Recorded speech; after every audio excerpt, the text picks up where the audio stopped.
Well, hello and welcome to Session 8 of the 2023 Irish Youth and Senior Championships. We're here at the National Aquatic Centre. It's the Summer Nationals, an HBV production for Swim Ireland. An opportunity to enjoy some of the very best swimming that Irish youngsters in particular have to offer. For the age group swimmers, this is very much the main event of the year. It's an opportunity for them to post some of their quickest times. It's an opportunity to test themselves against similar age group swimmers around them. And it is on a national stage. Used to be called Division 1, used to have slightly stricter qualifying times, but a good improvement the way that Swim Ireland have shaped these championships, and allows a host of events to take place with a host of swimmers across the age groups taking part as well.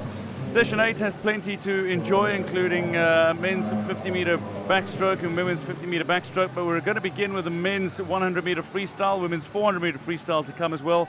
Men's 200-metre breaststroke, women's 200-metre breaststroke, and then we've got 4 heats in the men's 1,500-metre freestyle. The very first event on the program is the men's 15 and over 100-metre freestyle. It features a couple of para swimmers in the field, Dylan Prindiville and Ben Kelly.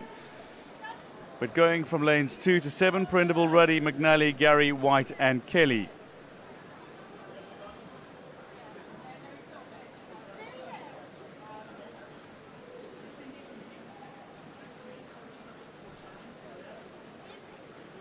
Sunlight breaking through the translucent part of the roof here at the National Aquatic Centre in Blanchardstown.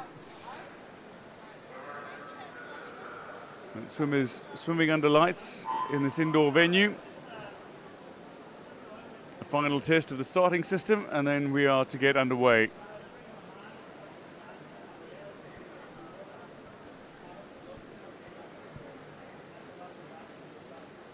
There's been plenty of brilliant competition that we've managed to enjoy here at the National Aquatic Centre over the last couple of days. We're into day 3 now and session 8. We're officially going beyond the halfway mark now. 15 sessions in total for this 5-day event. Morning, afternoon and evening sessions that are taking place. Ben Kelly starts in the pool, going in lane 7, the para swimmer from Asgard in Arklow, looking to post a time better than his 1:59.26, his personal best. But in the central lanes, it's Kevin McNally who is leading the way. 4 15-year-olds who are in the field alongside one another, between Prindiville, the 19-year-old from Limerick, in 2, and Ben Kelly in 7. And at the moment, though, it is McNally and Finn. Gary Finn touches just ahead of McNally, in fact, and Ruddy is there as well, very close, but McNally off the wall certainly looked good. Luke Ruddy is now a body length back of McNally. Gary Finn is challenging McNally in the central lanes. These are swimmers that have gone 1:05 and will be looking to better those times at these championships. Seed times for these swimmers coming into the championships. So important that they better them, and indeed both these swimmers are going to better them, separated by 0.6 of a second. It's McNally over Finn Gary. 1:02.41 beats 1:02.47. Ruddy and White touching as well. Dylan Prendergast, a personal best of 1:35.25 for him. Looking to come into the wall, closest to your screen. And then Ben Kelly, the 17-year-old from Asgard. Prindiville from Limerick, born with achondroplasia, but a very fine para swimmer, comes to the wall now and touches in 1:39.15, so outside his personal best. While Ben Kelly looking to bring it home. Will he go sub 2 minutes? Ben Kelly to the wall, and he comes home in 1:58.01, so sub 2 minutes. A new personal best for Kelly. McNally took it from Gary, Ruddy and White, and then Prindiville and Kelly. To heat 2 we go. Samoch-Balov, Moore, Casey, Konstantinescu, Urbanik, Burke, Newell, Gillard, Shanley and Foster.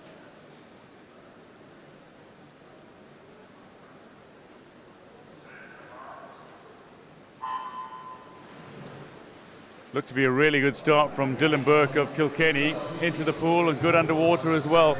Going very nicely in lane 2 at the moment is Dara Casey. Dara Casey is leading the way, but down in lane 8, Ryan Shanley also showing some speed in the water. But it looks to be Dara Casey who's just going to touch first. No, it's Shanley just ahead of Casey. Burke touches behind the two of them, and then Foster. Urbanik only 5th at the wall. Dylan Burke, great turn that he had, but Shanley at the moment is looking to be the swimmer in front, only just. Not by too much though from Dara Casey, who's fallen back just a little, but it is Ryan Shanley, 15-year-old, who's going to take this again, looking to better their personal bests. These swimmers can't quite go sub 60 seconds, but 1 minute 0.62 for Ryan Shanley. Dara Casey touches next, 101.59. Conal Gillard, 102. Swimming from lane 7, a fine swim from Gillard.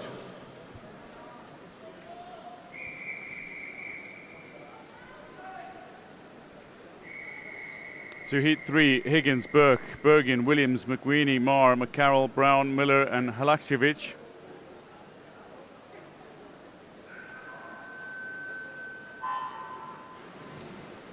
Halakshevich got off to a really good start out in lane 9 in this men's 15 and over 100 meter freestyle, 2 lengths of this Olympic pool.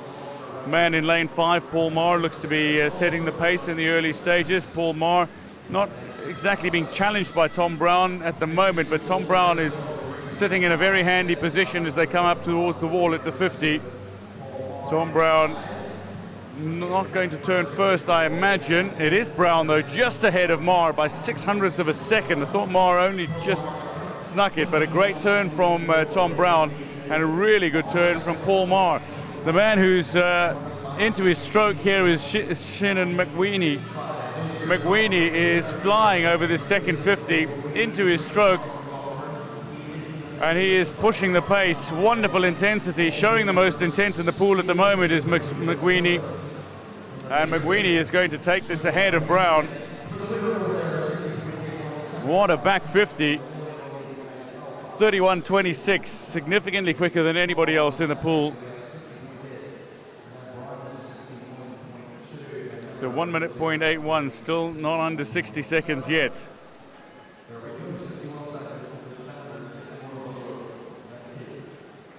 Heat 4, O'Halloran, Bishikirkas, Lunny, Fox, Buckley, McAlloran, Nugent, Whittaker, Pazitska and Mulligan.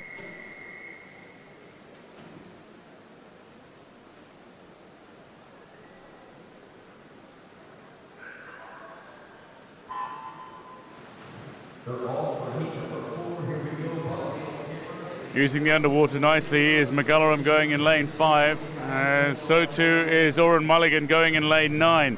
The 16-year-old is showing some intent. Alongside him, Thomas Pazitka is going nicely in lane 8. And a little intensity here from the man in lane 1, Titus Bishikirkas, who might be coming to the wall first at the turn. It is Bishikirkas who is leading from O'Halloran with Pazitka next. McAlloran down in 4th at the moment, and Dylan Lunny touched 5th. But a 28.40 going out, that's fairly quick. Can he hold on in the back 50? Being caught at the moment by O'Halloran. It looks like O'Halloran is swimming very nicely off the shoulder here of Bishikirkas. But these two are leading the way in lanes 1 and 0, alongside one another, Bishikirkas and O'Halloran. Who's it going to be at the wall? Is O'Halloran going to make up the deficit? I think he might just have done, and O'Halloran it is. Bishikirkas is 2nd, Pazitka is 3rd, Whittaker touches 4th. Evan Buckley with a good swim in the back 50 sees him touch 5th.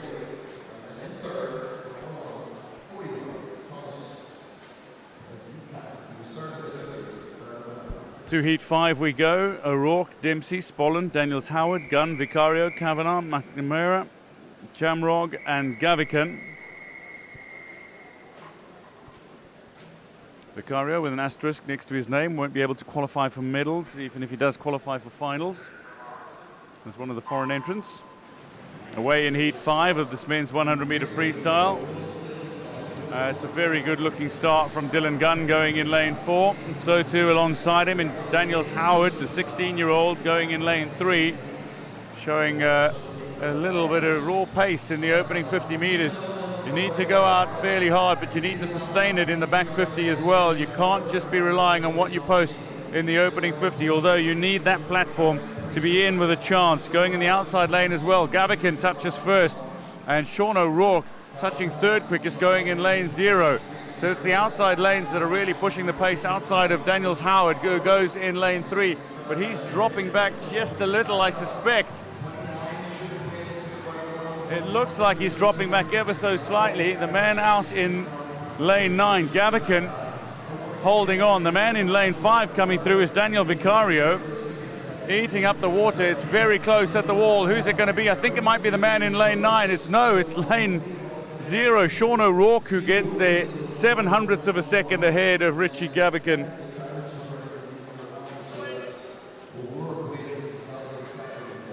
O'Rourke ahead of Gavican, Dempsey third in that heat. To heat 6 we go. Nobody in lane 6, but O'Donnell, McGarvey, Rowan, Churson, Turner and James. Heats in lanes 0 to 5. And 7 to 9 is Duggan, McKeown and Lapko. That's a really good start from Charlie Duggan, 16-year-old from Sunday as well, out in lane 7, but he doesn't use the underwater quite as well as he would have liked, and doesn't get to benefit from that explosive start off the starting blocks. Going in lane 3 is Kirill Churson, looking really strong, the 17-year-old, and also in lane 8, Evan McKeown is pushing the pace. But it looks to be the man in lane 3, Churson, who is going to hit the wall first. It is Churson ahead of McGarvey. Rowan is third quickest, and Matthew Turner is fourth overall. Hugh O'Donnell in lane 0, touched fifth, 29.15, but a 28.36 for the man who leads. 25 meters to go, and Churson is still in front. Churson not being caught by McGarvey, but McGarvey is not letting Churson completely get away. Churson leading with 15 meters to go, and into the final 5 meters he comes. He's not going to be caught, I don't think, and indeed he comes to the wall ahead of McKeown. James is third quickest. Turner outside the top 3, a 59.74, dipping below the 1 minute mark.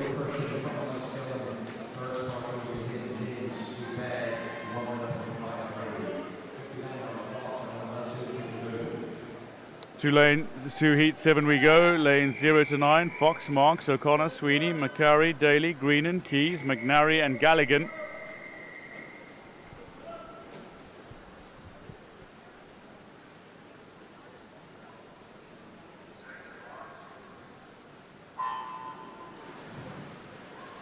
The 100-meter freestyle, heat 7 of the preliminaries, and a really good start for Tom Keys going in 7. The Lisburn swimmer. And coming up nicely in lane 2 is Jack O'Connor, and going through lane 4, Sean McCurry, the ESB man, who in his stroke looks to have caught everybody else in the field and possibly will turn first. McCurry, how good of a turn does he have? There's not much separating the top 5. It's certainly 0.08 of a second separating second to fifth in this race. McCurry is leading the way. The man closest to him is Tom Keys out in lane 7, but McCurry and Keys battling away. McCurry looks to be in front, but Tom Keys is posting a really quick time in this back 50. Has Tom Keys got enough to overtake McCurry in the closing stages? I think Keys has done it. Tom Keys does it. Jamie Fox gets there as well. McCurry drops well down as he decelerated towards the wall. Jamie Fox touches second in lane 0. So Keys ahead of Fox, Green in third, 59.60. Good swim from Keys to go below 60 seconds. A new personal best. To heat 8 we go. Whale, Hooker, Murphy, Kenny, Walsh, Sweeney, Noonan, Fitzpatrick, Ralston, Tyler and Taff.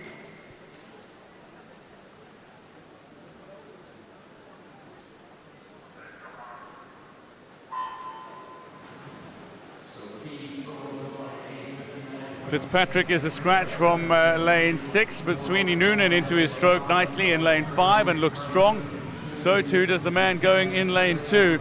Kieran Murphy, the 17-year-old ESB swimmer, showing a little bit of intensity and pushing the pace in the early 50 of this race. Sweeney Noonan is not allowing any swimmer to really get away from him. How good is his turn though? Sweeney Noonan touching just ahead of Ethan Kenny, Matthew Hooker, Kieran Murphy down in fourth, but again separated effectively by 12/100ths of a second. The top four, very little between them, but on the turn it is Sweeney Noonan who is looking to be the swimmer to catch with 25 meters to go. He leads from Kenny and Murphy, and I'm not sure he's going to be caught here. Sweeney Noonan continues to work his way through the water and on the stroke touches the wall in 59.35. That's the quickest of the heats that we've seen so far. A very good swim as he goes below 60 seconds. Whale just outside the 1 minute mark, 60.13 seconds. Sweeney Noonan ahead of Whale with Kenny third. Murphy touches fourth, 1 minute 0.75 seconds, 1/100th of a second ahead of Hooker.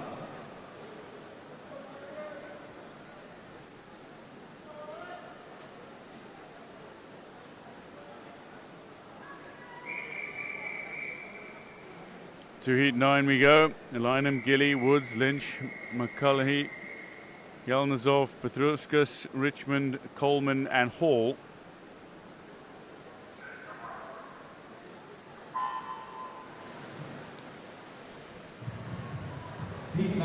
Getting away nicely in lane 6 is Petrauskas. You've become accustomed to seeing Petrauskas showing some really good intent in the water, but the man who looks to be leading is Killian Hall going in lane 9, right in the outside lane at the moment. Paul Richmond looking dangerous as well alongside Petrauskas. The three of them, and then in lane 3 it looks like Danny Lynch is showing some intensity now coming up towards the wall. 27.98 from Killian Hall, who is leading out from lane 9 ahead of Yelnazov with Richmond in third, Ben Coleman fourth and Danny Lynch having touched fifth fastest. But now coming back at Killian Hall is Darren Yelnazov going in lane 5. Yelnazov has overtaken Hall and looks to be bringing it home into the final 15 meters. He goes and he's in front just ahead of Hall. It's a decent looking swim from Richmond as well, trying to come back into this, but Yelnazov is going to touch ahead of Richmond, Coleman and Hall drops terribly and finishes fourth after touching first at the wall on the opposite side. 59.29 for Darren Yelnazov. Great swim.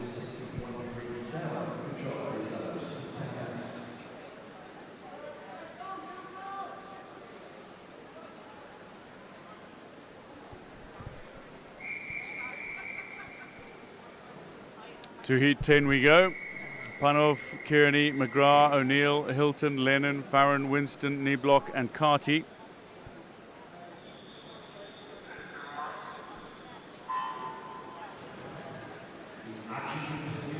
Good start out in lane 8 from Henry Knebloch, but the underwater is really crisp from Owen Lennon. And Owen Lennon, the shark swimmer, is looking good in lane 5, going well in lane 3. Sean O'Neill from Athlone.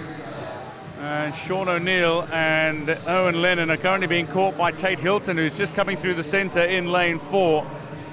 But it looks like O'Neill might just get to the wall first. Very little separating the top 5. Less than half a second separating them. Lennon ahead of O'Neill, ahead of Hilton. Farron and McGrath are still not out of the mix as yet. 5 swimmers in contention, undoubtedly, for the win here with 25 meters to go. Difficult to separate the front 4.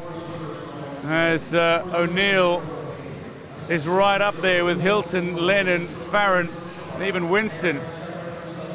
Hilton, Lennon, Farron, who's got it at the wall? It's Hilton ahead of Lennon with McGrath touching third.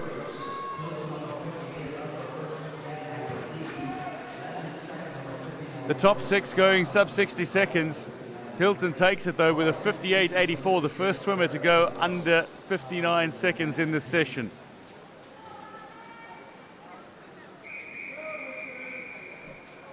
Heat 11, Corbett, Ginty, Patton, Campbell, Nemnasevs, Price, Vaughan, Kravchenko, Harsley and Flynn.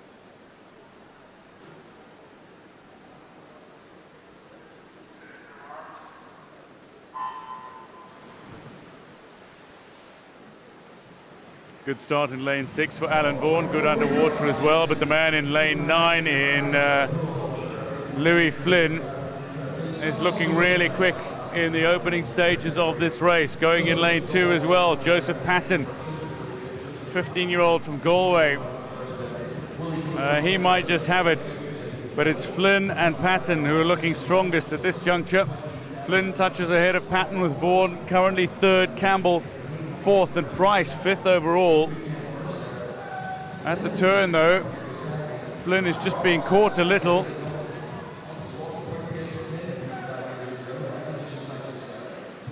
Patton is falling back. Flynn has just showed a little burst and up the tempo out in the outside lane. Louis Flynn is going to take this. Louis Flynn is going to get there first. And indeed, 57.33. Flynn, how about that? Coming back in 30.03 seconds. 57.33. That is a very fine swim. He wins it in 57.33. The 18-year-old. Heat 12, Carroll, McDowell, Ward, Noonan, Gracie, Akbaje, Martin, Zykov, Stewart and Fox.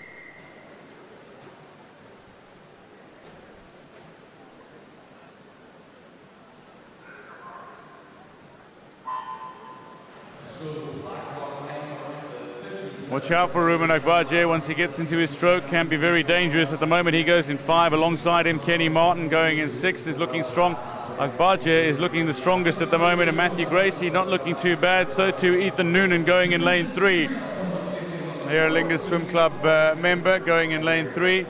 But it is Akbaje who is leading at the moment, the 15-year-old from Bangor. Akbaje ahead of Noonan. Dmitry Zykov is third quickest. Ethan Noonan is trying his best to make up ground on Akbaje, but Ruben Akbaje does not look like he is going to be caught. Half a body length in front with 25 meters to go. Into the final 15 meters he goes now. Akbaje is being reeled in by Noonan. Noonan closing, but hasn't done quite enough. He's left it a little too late. It's Akbaje who outtouches Noonan.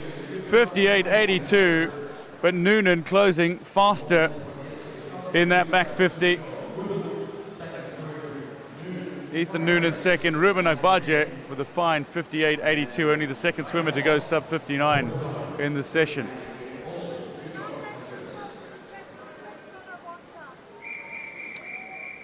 To heat 13 we go. Gray, Cale, Bowen, Connolly, White, O'Leary, Wynne, Murphy, Rice and McGlue.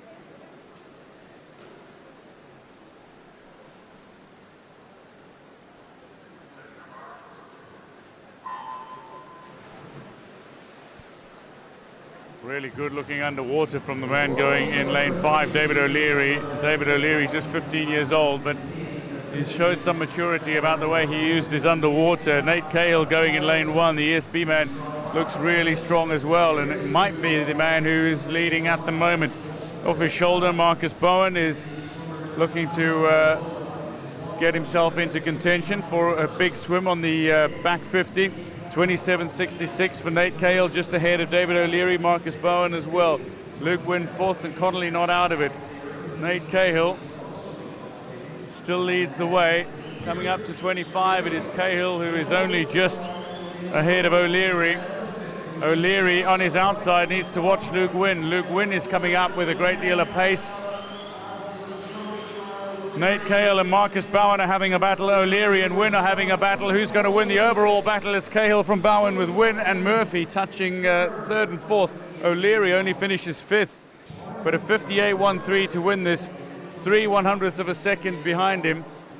5/100ths of a second behind him, Marcus Bowen, Luke Wynne and Jamie Murphy finishing third and fourth.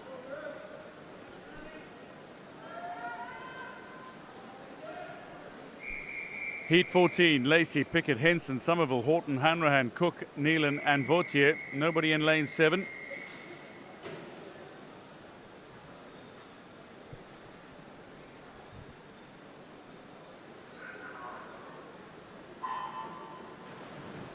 Good start from Paul Vautier going in lane 9. He uses it underwater nicely as well, but breaking the water and coming up in front is Dara Somerville, 17-year-old, who looks to hold on to his advantage, but Andrew Henson alongside him has picked up the pace and looks to be setting the early pace in this 100-meter freestyle race. Going in lane 0, Rudy Lacey is not out of it, just 15 years old as well, somebody who's broken the 60-second barrier previously, and will be happy to see that tumble even further. Andrew Henson out at 27.24. That's fairly rapid. Can he hold it in the back 50? Andrew Henson ahead of Dara Somerville at the moment. And Rudy Lacey. Henson has got a battle on his hands because Somerville and Horton are both coming up on the inside. Who's going to touch him? Might be the man in lane 0, Rudy Lacey, who touches just ahead of everybody else. 29.94 coming home for Rudy Lacey. How about that?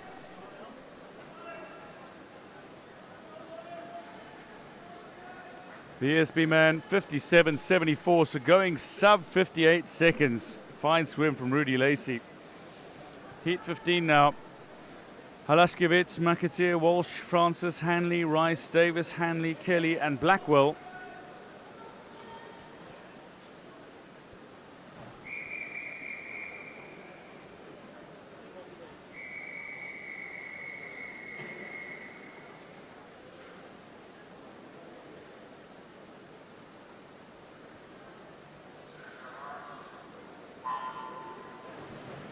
Good start in 8 for Ben Kelly.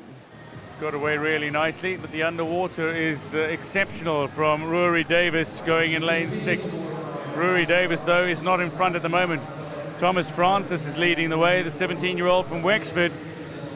He's pushing the pace. A good intensity here from the Wexford swimmer early on. Thomas Francis coming up to the wall. And he's ahead of Hanley. And Halashkevich, 28.28, 27.53. It's not the quickest split we've seen over the first 50 meters, but he's got the potential, undoubtedly, to bring it home in the quickest time that we have seen so far today. 25 meters to go. He remains in front. Thomas Francis is leading the swimmers home here.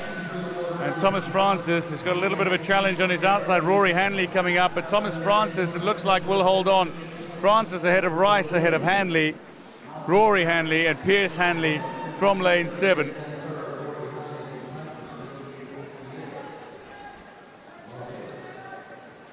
Francis ahead of Rice, 58.24, and not quite under the 58-second mark.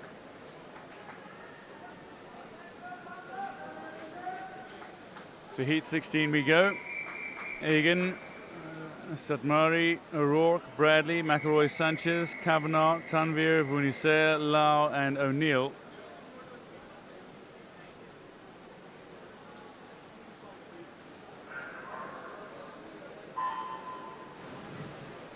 Not much separating the swimmers at the start. Nobody off to a dreadful start. Nobody off to a thoroughly explosive start. Going in lane 4 though, McElroy Sanchez looks to have the early advantage. On his inside though, Eamon Bradley and Tom O'Rourke are pushing the pace as well.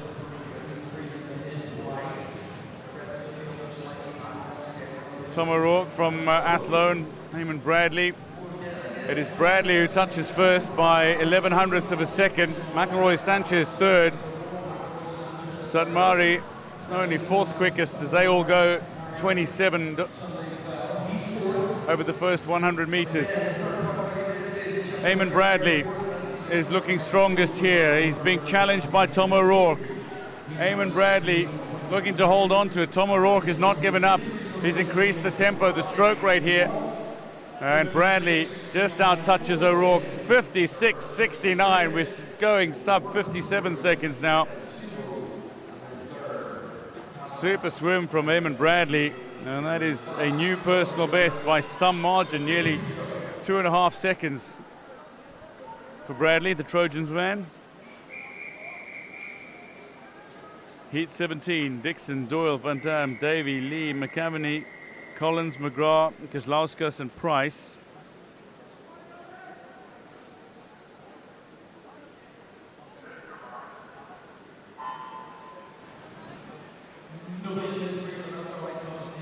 Heat number 17 underway of the men's 100-meter freestyle. Not much separating the swimmers in the pool at the moment. Caleb van Dam looks to be leading the way from Clontarf, the 17-year-old. Just in front of a host of swimmers, including Jude Collins, going in lane 6. Van Dam looks to be setting the early pace in this race. Well, very little separating 2 to 4 at the moment. Caleb van Dam is looking solid for a really good time here if he's got the intensity to bring it home in the back 50.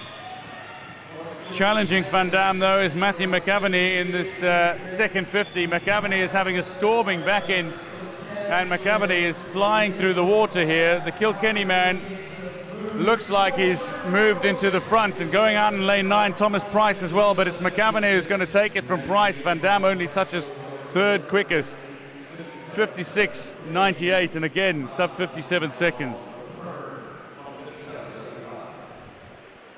New personal best for the Kilkenny man. To heat 18, Lanigan, Van der Beek, Lipscomb, Velik, Pushka, Geng, Woods, Lynch, Danilenko and Konstantinov.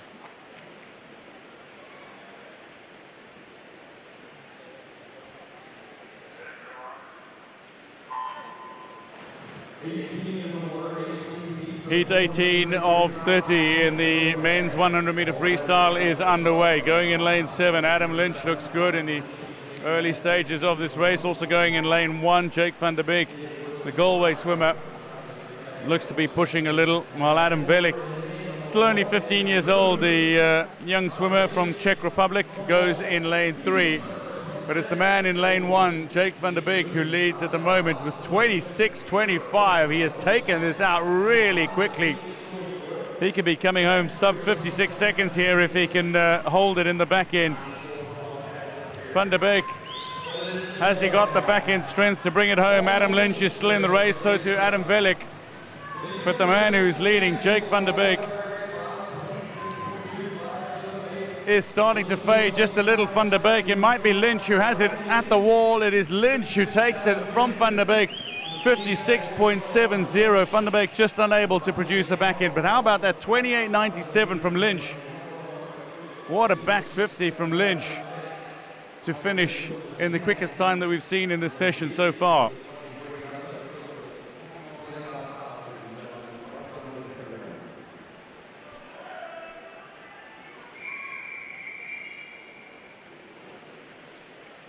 Heat 19, Ryan McNichol, Kolak, Kelly, Mullen, Wilmot, Duffy, Cody, Hussam and Trader.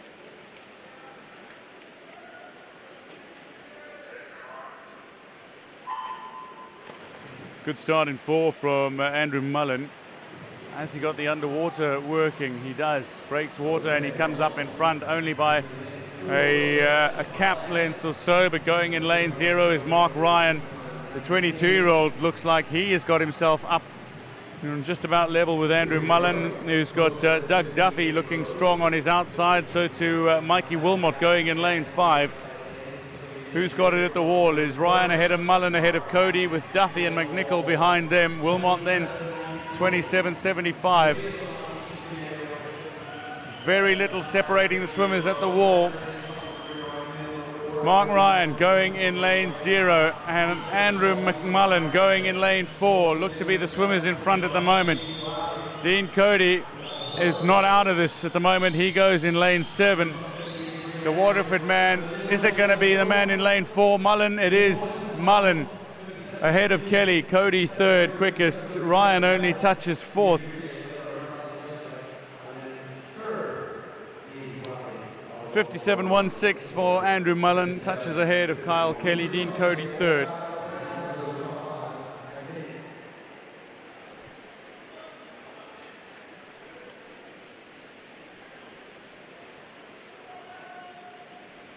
To heat 20 we go. Woolley, Wright, Rosh McHenry, Whiteley, Mallet, Kutlu, Lean, Mann, Matthews and O'Shea.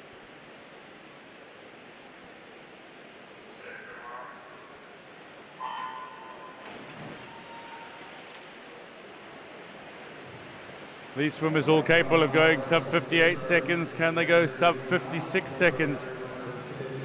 Sub 57 will be a good push for some of these swimmers at the moment who are pushing in the water, and they're relatively level pegging at the moment.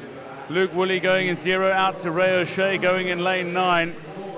Not too far and too much separating them. I think Mallet has only just got it. It's Mallet ahead of Whiteley at the 50, with Rosh McHenry touching third quickest.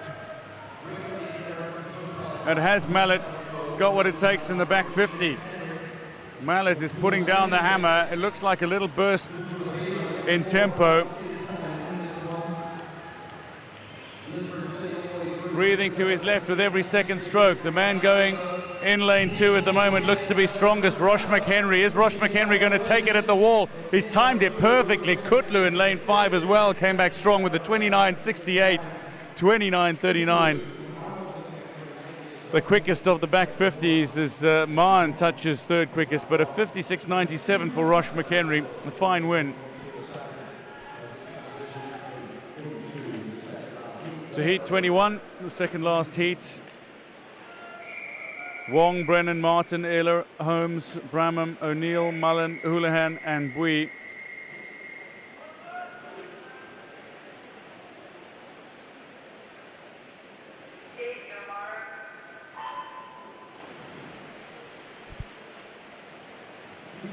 Bui enjoys getting off to a good start. Has he got what it takes in the water though? The man going in lane 0, Adrian Wong, is also showing a little bit of pace. He's a 57 swimmer at his best. He'd love to improve on that. Going up to the wall now at the opening 50. The man who touched first and turns first is Jacob Martin though. But at the turn, doesn't quite have it. Not leading by much is the man out wide, Patrick Bui. Can he hold on in the back 50? 15 meters to go, and Bui is leading, not by very much. Closing fastest, couple of lanes in from him is O'Neill, Mullen too. And this is going to be a close one. It's going to be Ehler just ahead of Bui. Holmes third rather. It is Bui who touched first, 56.12.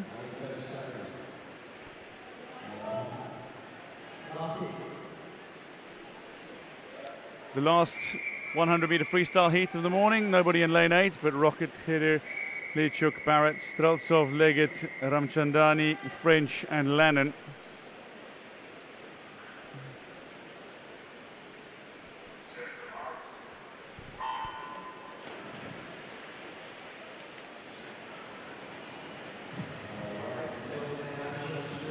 Good start for the man in 5, David Leggett. He's had a decent championship so far, has the man from Larne. The Athlone man, Mark Rocket, is looking good in lane 0. Nearest to your screen, and he looks like he'll be first to touch. So too David Leggett. Daniel Streltsov not too far behind. Lannon wants to get up into the action as well, but is a little far back. Mark Rocket is leading the way, 26.52 over Alex Barrett. David Leggett behind him. At the turn, there's very little that separates these swimmers. It looks like it's David Leggett who only just has the advantage at the moment. Streltsov is coming up on his shoulder. Ramchandani is coming up on the outside as well. But I think it might be David Leggett who's got this at the wall. Is it going to be on the stroke? Ramchandani, a very fine comeback, 28.97 over the last 50. Swims the quickest last 50. That finishes second as Leggett manages to hold on for Lauren. 56.18. Beats 56.51, 56.63 for Alex Barrett as well.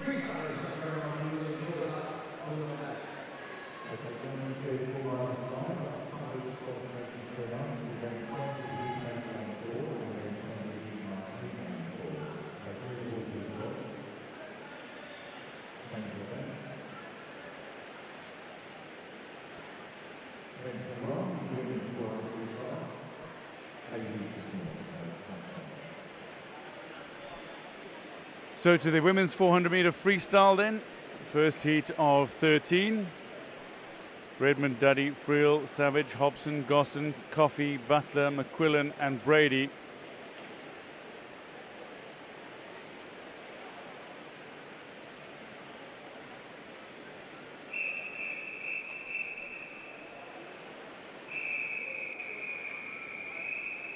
Still got men's 200-meter breaststroke to come. We've got the 1,500 frees to come later in the program. Getting underway in the first heat of 13 for the women's 15 and over 400-meter freestyle. Not overly significant in terms of getting off to a brilliant start, but it is significant to give yourself a little bit of an advantage, a platform from which to build. How will these swimmers go out?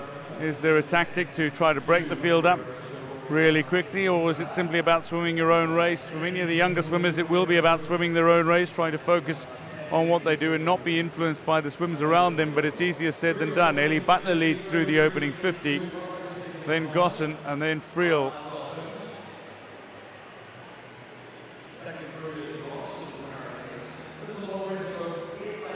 This event dominated over the years by Katie Ledecky. Ariana Titmus is the world record holder at the moment. Summer McIntosh of Canada, the previous world record holder, somebody who's looked to completely dominate not only in Canada but on the international circuit. Summer McIntosh, but she's come up at a time when Titmus and Ledecky are still very much in their prime.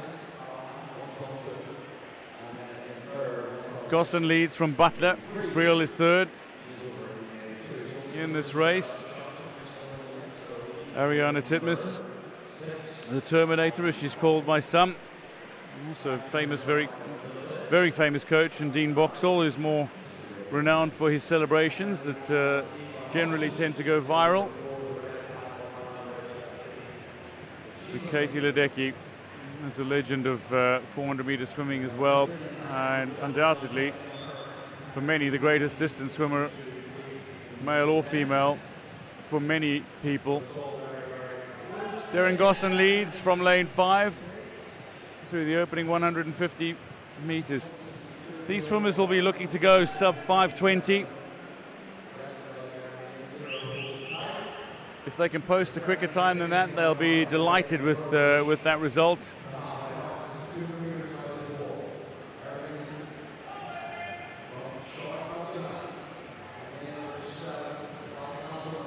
Gosson is still leading the way, the Aer Lingus Swim Club swimmer. Just behind her, though, Butler and Coffey are neck and neck alongside one another. Friel posting a 41.8 over that last 50 meters just puts her out of contention at the moment.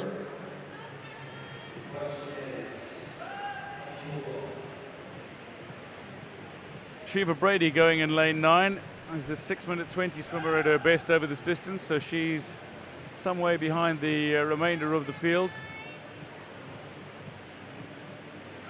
And looking to post a PB. But up in front, it's Gosson, who is just in front now, just being closed down by a very good swim from Aileen Coffey, who posts another 40, this time 40.04. Ailey Butler third, McQuillan now into fourth, and Friel holds on to fifth. After posting quicker times over the opening 200 meters, she's dropped back to 300 and 400. Gosson is being caught here. If you are going to make a move, it's generally going to come around about 125 meters, 100 meters to go. And Aileen Coffey is coming up, the shark swimmer, and looks like she's in front. At the 300-meter mark with 100 meters to go, it is Aileen Coffey who leads from Darren Gosson, with Ellie Butler in third. And now to switch from that almost metronomic stroke to try to up the tempo, up the intensity, is something that does not necessarily come easily for many of the swimmers. Little bursts of speed sometimes that you need in the water. Just increase the tempo, a high turnover. Get the arms moving, up the number of kicks per beat as well. Aileen Coffey posts another 40. That's fine swimming. She's been consistently posting 40s here, Aileen Coffey. 40.12 this time. And she gets herself into a substantial advantage. She's not going to lose it from here.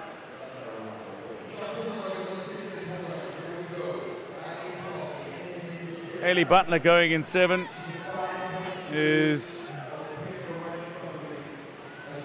showing some strength in the closing stages as Darren Gosson falls a little further behind, but it's the shark swimmer who's going to get there first. Aileen Coffey ahead of Ellie Butler. Gosson manages to hold on for third at a 5:10.71 and a new personal best for Aileen Coffey.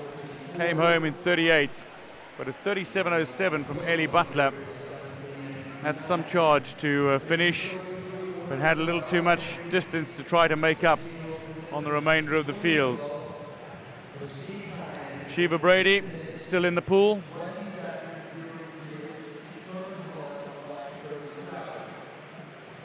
So Brady with another 35 meters to go in the pool. Shiva Brady.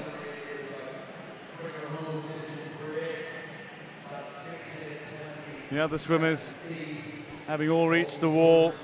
A 5:10.71 for Aileen Coffey, who claimed it ahead of Ellie Butler with a 5:12.20, and then a 5:14.42 for Darren Gosson, who faded somewhat.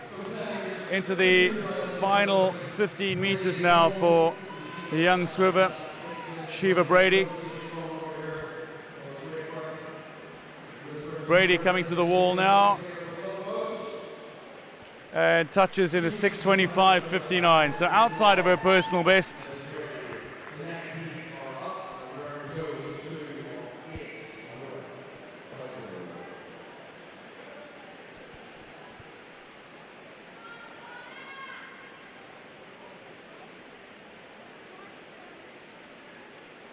To heat 2 we go. Kearney, Roche, Reed, Hegarty, Manning, Nolan, Dowling, Omani, Grills, Whelan and Richmond.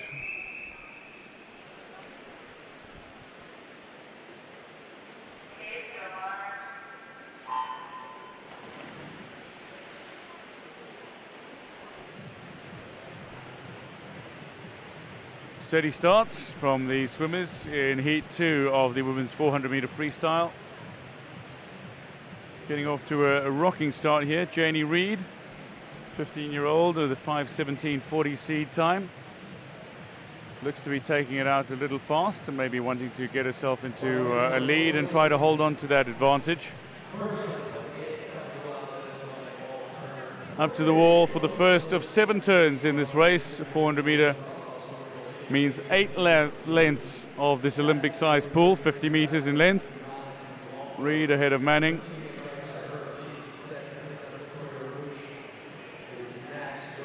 Katie Manning coming into her own now, swimming in lane 4.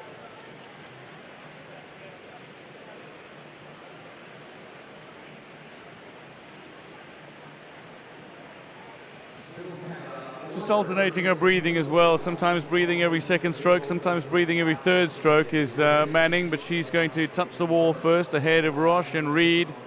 Whelan and Hegarty are not out of it.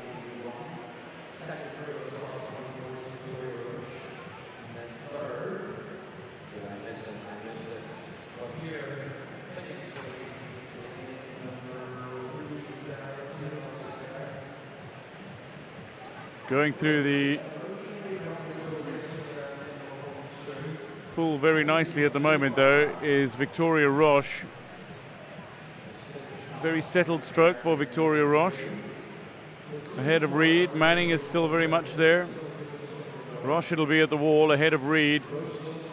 38.72, the quickest time over the last 50. 1:50.96 seconds for Victoria Roche ahead of Janie Reid.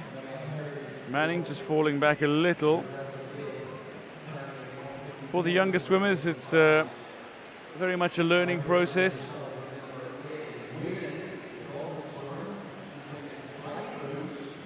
Going in lane 8, Jennifer Whelan, the dolphin swimmer, is showing a little impetus now in the pool, and she's upping her tempo and getting herself into a decent position. Whelan out wide in lane 8. Should be around about the time of Roche. Indeed, touches just behind her. 38.89 from Gemma Whelan on that last 50. 2:31.70. She touches second behind Roche at the 200-meter mark.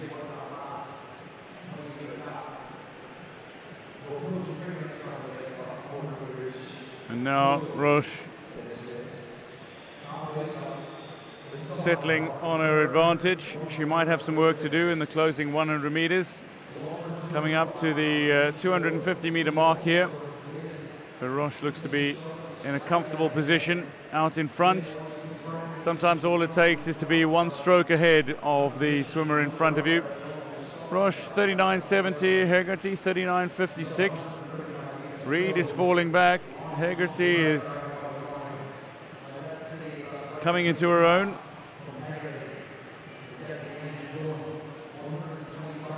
But Victoria Roche,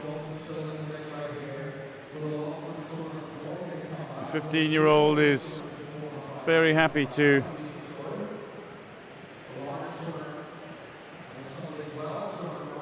Victoria Roche, the Mallow swimmer, very happy to hold on to the advantage she has. 40.87 seconds, so a little slower over that 50. Is she going to up the tempo now in the closing 100? Has she got the ability to do that as well? Sometimes that is one of the key elements, although it's almost expected. Sometimes swimmers just battle to up it a notch, just battle to up the intensity after settling into a rhythm. And it's very much about moving from your aerobic capacity to your anaerobic capacity, which is what the sprinters use. Roche ahead of Hegarty. Whelan touches third. Janie Reed now is down in fourth. 39.92 from Victoria Roche. But how about that from Hegarty, swimming at 37. Hegarty is finishing strongest here. Has Hegarty got the finish that she desires? I suspect she has. Roche just can't keep up. She's been swimming very consistently, but she doesn't have that burst at the end that Hegarty has, and Romy Hegarty is going to bring this home. Romy Hegarty, a 36.86 to finish, a 5:08.35 for the Piranha swimmer.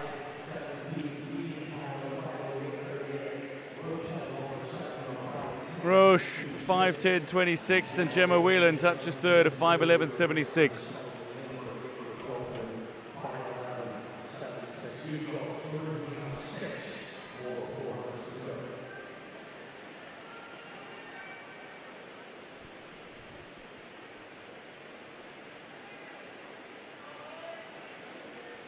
To heat three we go. Warren, McNamara, Moore, Marks, Smith, Lambert, Glynn, Donovan, Heaven and O'Neill.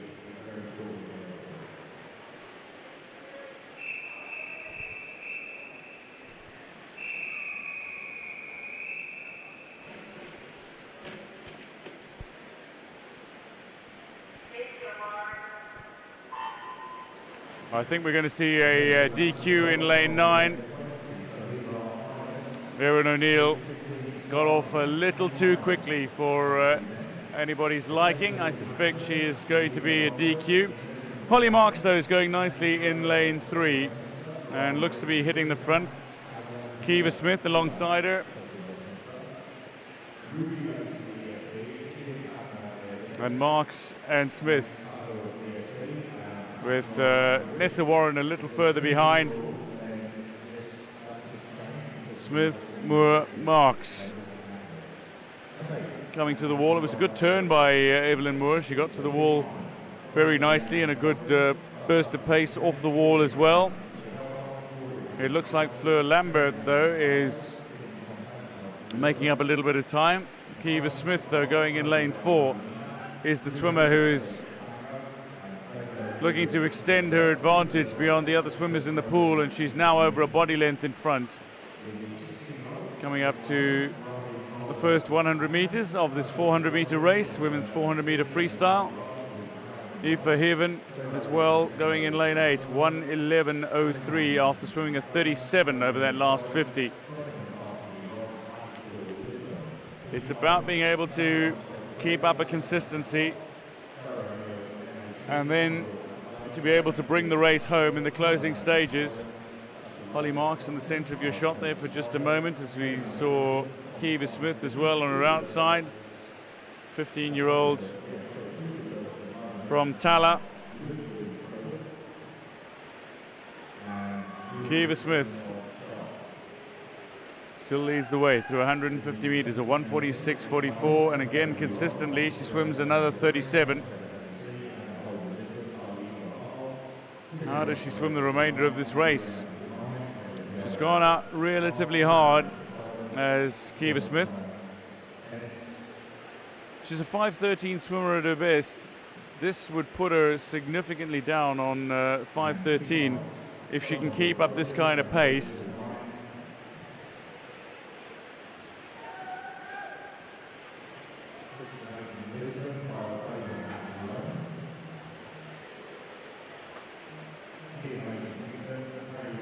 So Smith leading from Glynn, Marks third at the moment.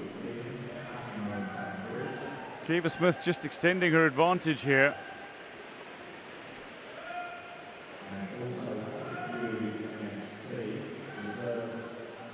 She's a good 4 or 5 body lengths in front of anybody else. Holly Marks is next in the pool. Siofra Glynn, it looks like, in lane 6. Also challenging for the second spot, but the person who's in front is Kiva Smith, just slowing down a little now, 38.27 up to the 250 meter mark, a 3:02.69 for Kiva Smith ahead of Siofra Glynn. Third at the wall was the Clontarf swimmer Holly Marks.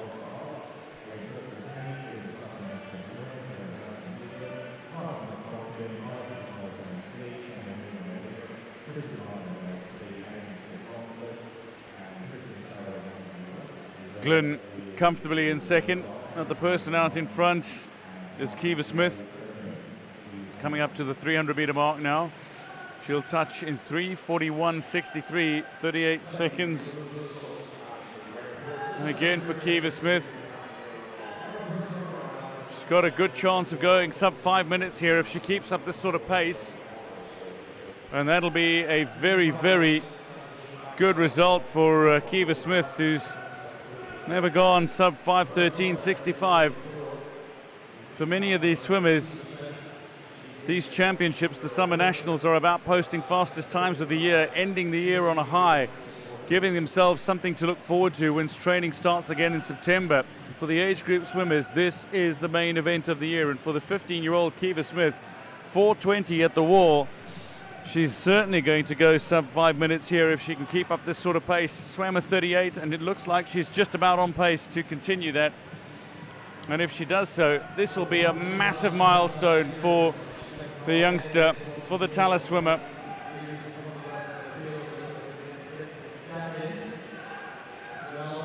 She's not quite got the legs going as fast as she might, but she's pulling with the arms at the moment and desperately trying to break the 5 minute barrier, and she does comfortably at 4:57.44. That is a very good swim from the 15-year-old, and she touches ahead of Glynn and Warren. Nessa Warren with a 5:06.58, a 5:06.32 for Siofra Glynn. These are all personal bests for the swimmers that are making their way to the wall now. But that is a massive personal best by Kiva Smith.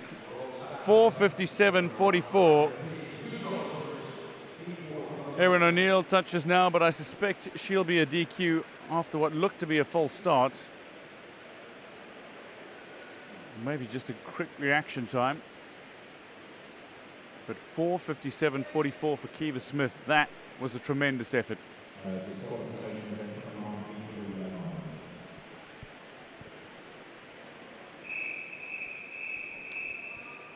To heat 4 we go. Lulling, McCabe, Sheridan, O'Connor, Dooley, Killeen, Edgar, Laffin, Glennon and Smith.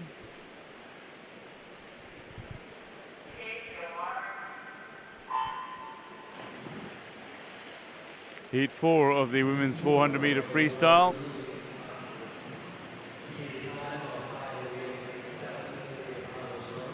Ellen Dooley, the 17-year-old who goes in lane 4, has the quickest of the seed times, a 5:08.77, but Kiva Killeen has a 5:08.79, not much separating them. Going at the moment, though, the quickest is Katie O'Connor in lane 3, the 15-year-old looking to take this race out hard. She's a 5:10 swimmer at her best, but maybe inspired by the race before, where Kiva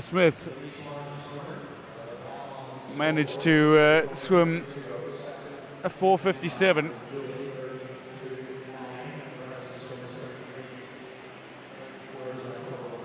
Personal bests are very much on the cards, and very much what these swimmers are looking forward to. A mentally very tough event as well, needing to focus the entire way through, needing to get into a rhythm, find a rhythm really early on. As with the longer races as well, sometimes coaches ask the swimmers to break the races down into bite-sized chunks, as it were. O'Connor ahead of Dooley here, with Laffin currently third. Colleen now fourth at the wall.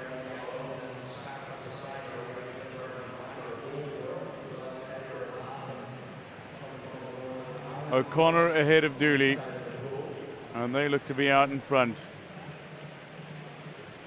There are the two swimmers side by side, Katie O'Connor and Ellen Dooley.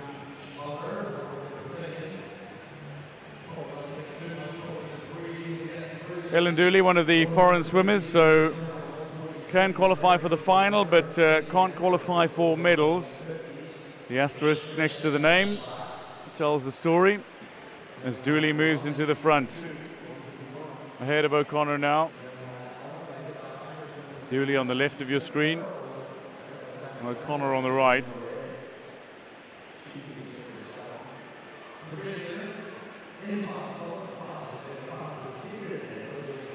Coming up now towards the 200-meter mark.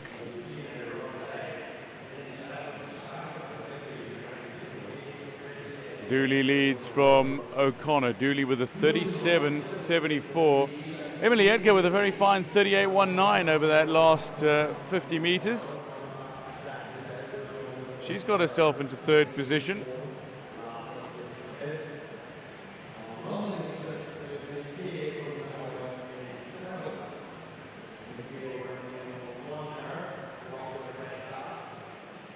Ellen Dooley, she is the fastest in the field. At the moment she's living up to that billing. Comes up to the 250-meter mark, just outside 3:02, 3:02.49. O'Connor with her, but not quite on her shoulder. Just over a body length behind at the moment.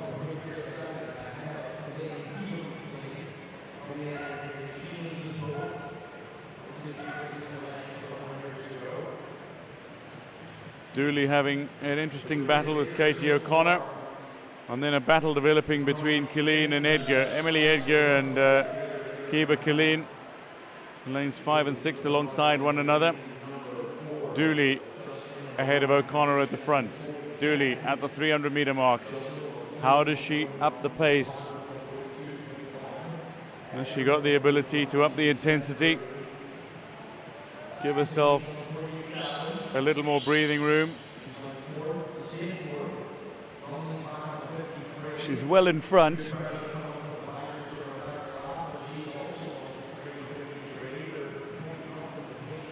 Over a body length in front, but that is not always a comfortable lead. And certainly Katie O'Connor showing a little intensity in this closing stage as well. O'Connor coming up now to the 350 mark and is nearly caught Ellen Dooley. So a 37.37, half a second she's taken off Ellen Dooley over that last lap, but at the turn it's Dooley showing a far greater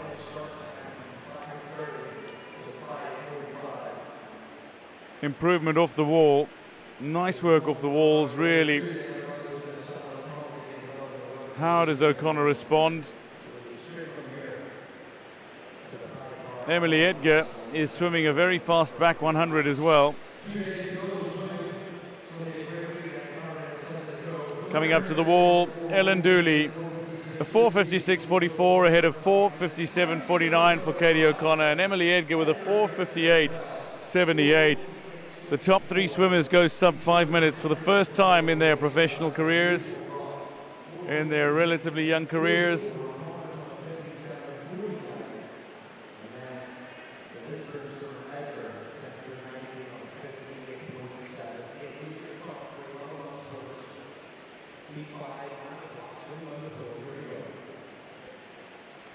Claudia Smith comes home 5:28.96.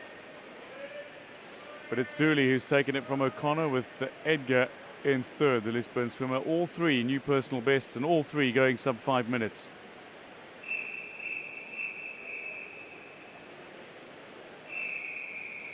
To heat 5 we go. Kelly, McBride, Graham, Mann, Newsom, Greenslade, Byrne, O'Donoghue, Lyons and Moore.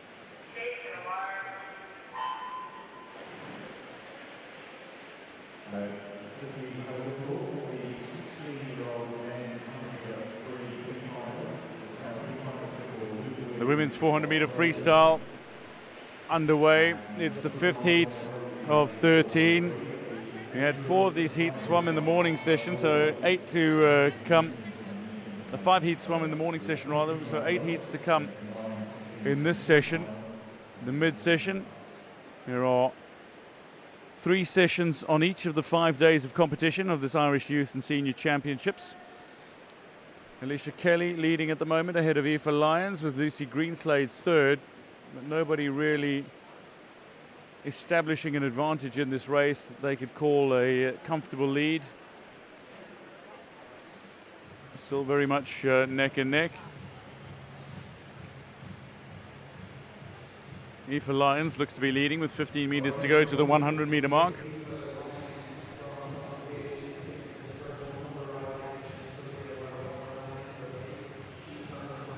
Lyons now turns at the 100 in 109.40, nearly over a second ahead of Sophie O'Donoghue. A 35.94 from Lyons for that last 50 meters. That's some pace to try to keep up if she can.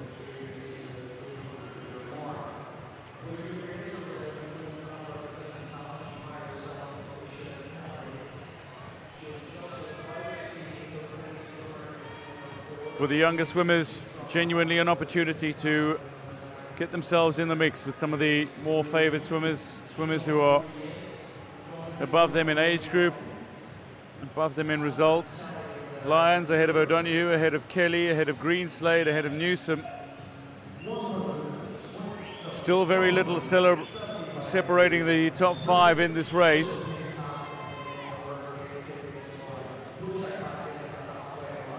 Lyons looks to be holding on at the moment, but she's being caught on her inside by Sophie O'Donoghue. O'Donoghue showing some real challenge as we come up towards the 200-meter mark. Lyons and O'Donoghue are side by side. Greenslade is there as well, 2:27. Before Byrne and Newsom. Kelly has just fallen away with a 40 over her last 50.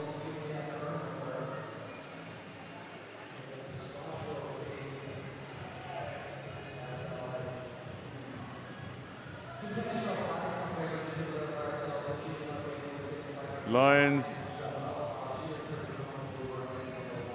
the very slim advantage at the moment is Lyons.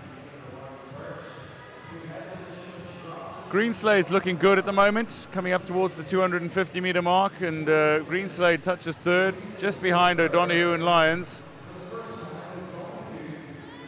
So Sophie O'Donoghue, 3:06.99, 9/100ths of a second ahead of Lyons. And she's up the stroke rate.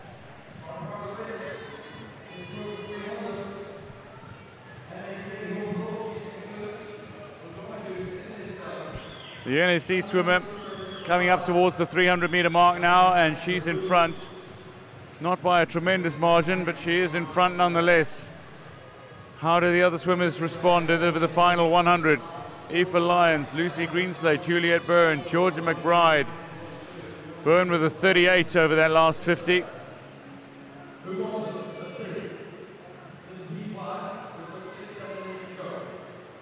We're going to go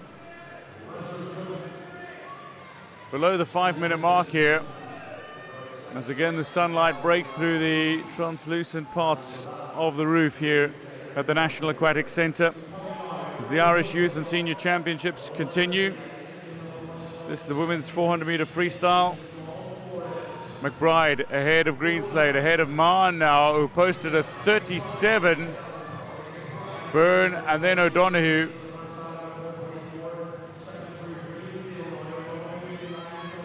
Lucy Greenslade off the wall.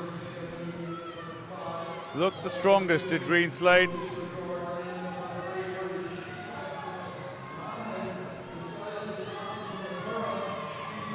Mann doesn't look too far off the pace, and George McBride is still looking strong as well in the water. Who's it going to be at the wall? Is it going to be Greenslade? It's Greenslade, only just 5:02.14. I thought we'd see a race just go sub 5 minutes. Not on this occasion. Lucy Greenslade ahead of Alison McMahon. Georgia McBride finishes in a 5:02.44. 3/10 of a second between the top three. A very close race. Greenslade has taken it from McMahon, with McBride third.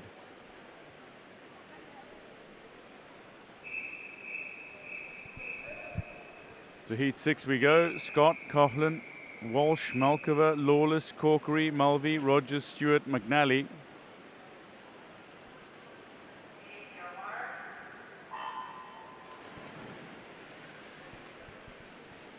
Heat 6 underway then in the women's 400-meter freestyle. Going in lane 4, Roisin Lawless. And going in lane 9, Sarah McNally. Through 25 meters, have the early advantage in this race.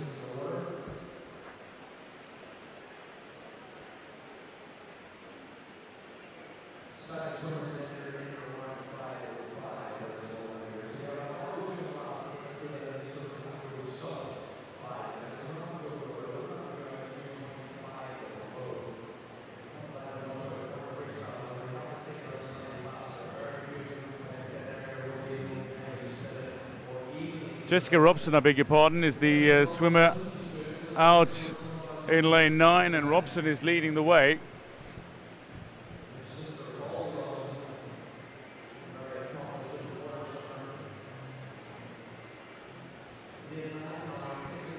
So Robson is leading 1:06.86 through the opening 100 meters. Lawless and Mulvey are next.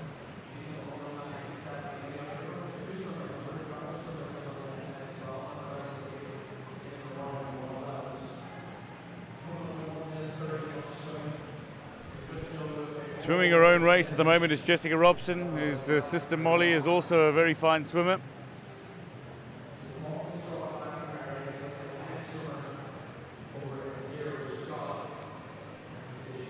Michaela Malkova going in lane 3 is not too far off the lead at the moment, the 15-year-old Czech swimmer.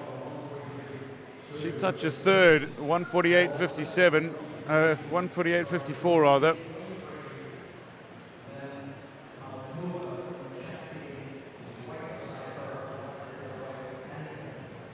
But the swimmer out in front is Jessica Robson.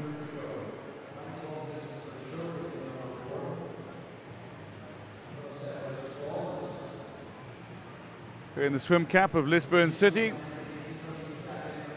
Jessica Robson with a 2:19.25 at the 200-meter mark. She's well ahead of anybody else. Effectively 8 seconds ahead of anybody else in the pool. Roisin Lawless is second and Malkova is third at the moment. Fourth, Stewart, and fifth, Walsh. Very little separating second to sixth, and there's no doubt about the leader, Jessica Robson.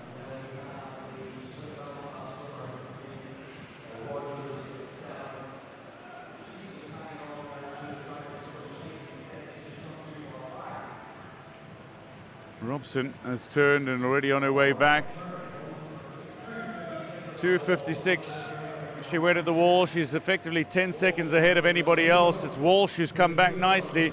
Lawless is third and fourth is Malkova at the moment.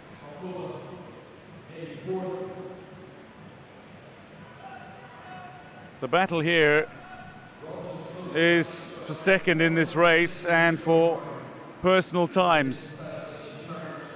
Jessica Robson will turn at the 300-meter mark in 3:32.73, a 36.36 that she swam.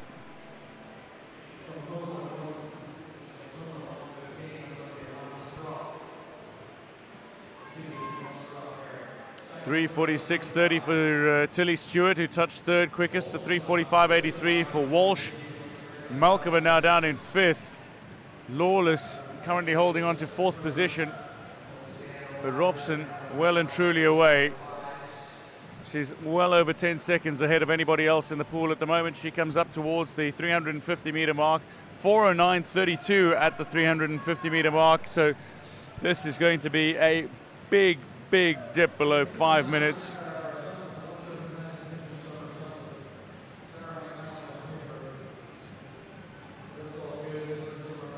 Walsh holding on to second. Malkova has got herself back up into third after a very good last 50 meters. She's trying to up the tempo now. It looks to be Walsh who's holding on though to that second spot ahead of Malkova, but the talk is all about the Lisbon swimmer at the front, Jessica Robson, a 4:45.09, and she has absolutely blitzed this course.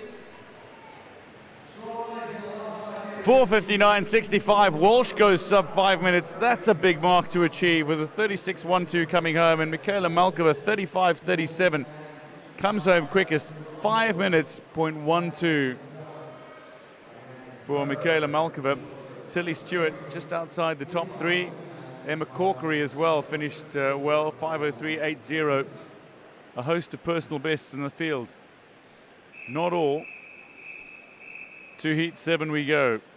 Nita, O'Loughlin, Brophy, Yelverton, Dunn, Jess, Faye, O'Toole, Dorr, Kenny and Lynch.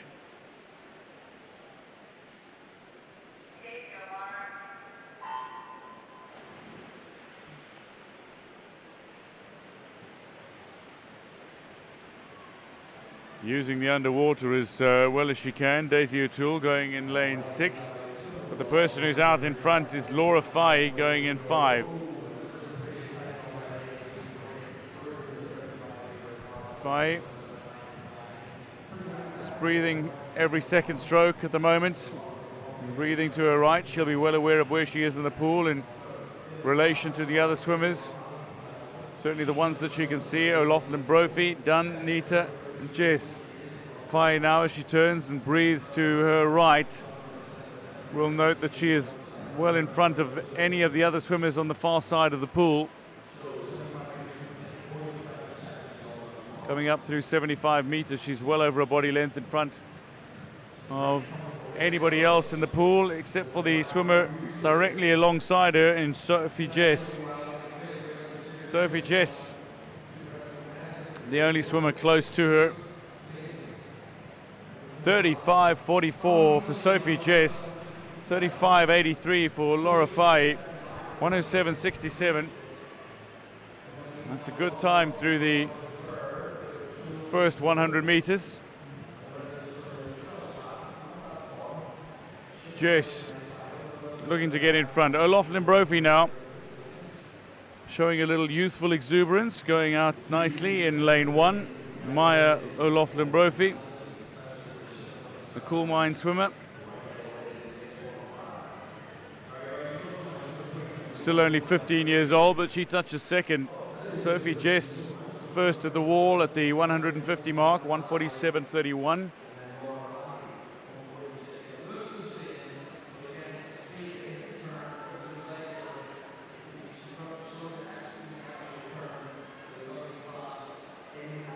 Going in lane 4, it is Sophie Jess, 15-year-old from Bangor in Northern Ireland.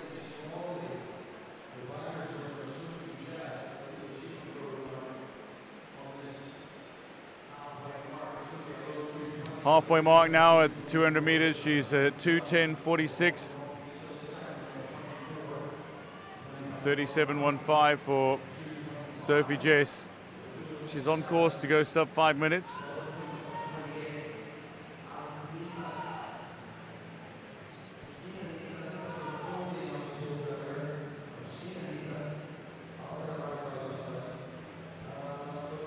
O'Loughlin Brophy is not letting Jess get away from her. Faye is faded and is currently back in third position.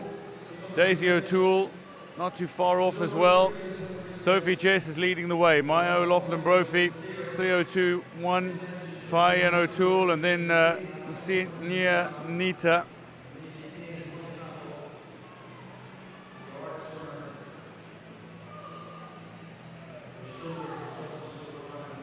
Jess controlling matters in a mentally tough event. You don't want to be losing too much in terms of 0.2, 0.3 of a second to arrival on a turn when you're trying to catch up and make up times for the swimmers ahead of you in a race. But sometimes the mind wanders during a race like this. Jess ahead of O'Loughlin Brophy, O'Toole third, and Nita has now worked her way up into fourth position, 3:47.10 at the wall at the 300-meter mark for Nita.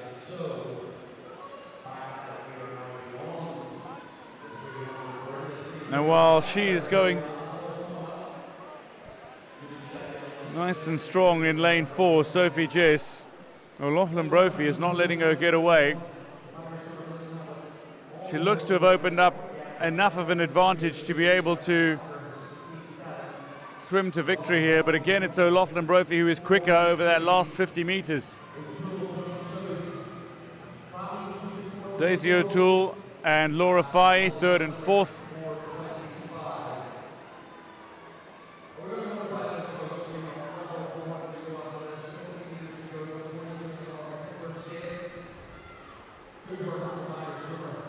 Sophie Jess. That's a good solid swim from the Bangor swimmer. 15-year-old who goes sub 5 minutes, 4:54.41. That's a new personal best. The top three swimmers going sub 5 minutes. That's a good swim for Daisy O'Toole as well, a 4:59.07 and a 4:57.08 for Maya O'Loughlin Brophy. Some of the 15-year-olds really sticking their hands up at this championships and saying, watch out for me in the future. Sophie Jess of Bangor ahead of the Cool Mine swimmer Maya O'Loughlin Brophy. Top three under 5 minutes. Heat 8 of the women's 400-meter freestyle. It's Curry, Connolly, Humphreys, O'Keefe, Connor, Russell, Nolan, Dickens, Lynott and Powell.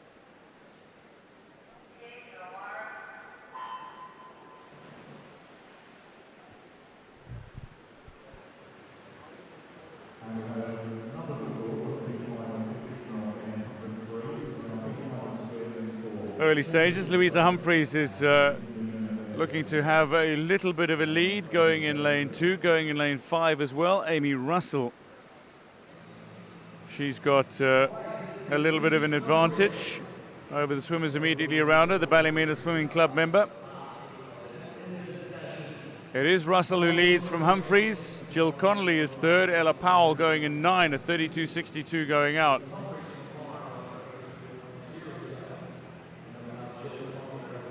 How will the swimmers approach this race? Do they want to break up the field nice and early, give themselves a lead and then try to hold on to it? Do they try to swim their own race?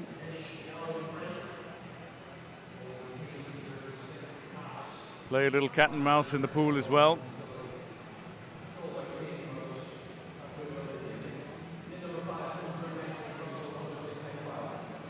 It is Amy Russell though that is leading, the Ballymena swimmer. She's a 4:55 swimmer over this distance at her best. Looks like Dara O'Connor is making up a little bit of ground alongside her now, going in lane 4. So too Sophie Nolan going in 6. But Louisa Humphreys is still in the mix, although Amy Russell is the swimmer to catch. Coming up to the 150-meter mark.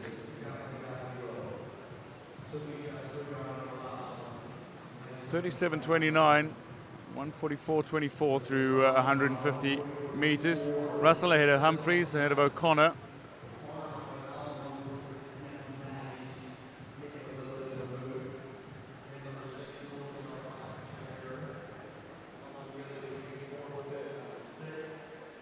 The blue swim cap with the yellow in it, the Ballymena swim team. Amy Russell leading the way.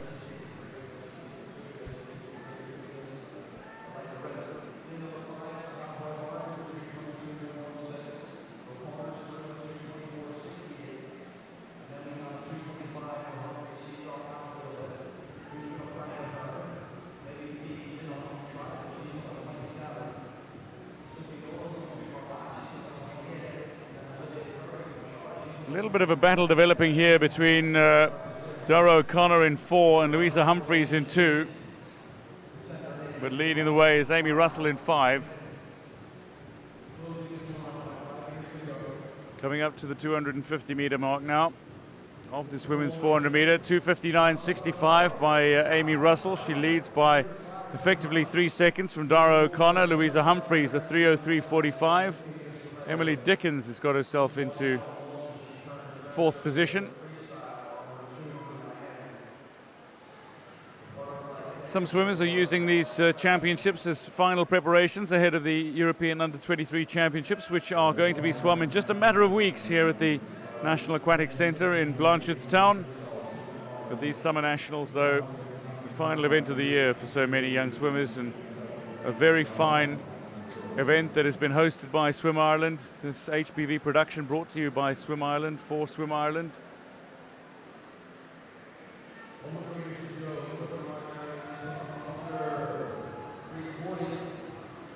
Dara O'Connor is left Louisa Humphreys behind now, but she's still trying to catch Amy Russell, and Amy Russell has got a little too much of an advantage now.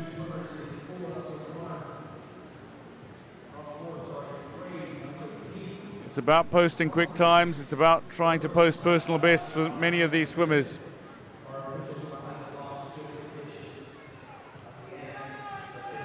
But Amy Russell, she went out quickly, she tried to break up the field. A little like Katie Ledecky, who has dominated this event, who likes to break up the field, lead from the front and swim out in front. But she showed no signs of flailing at all as Amy Russell.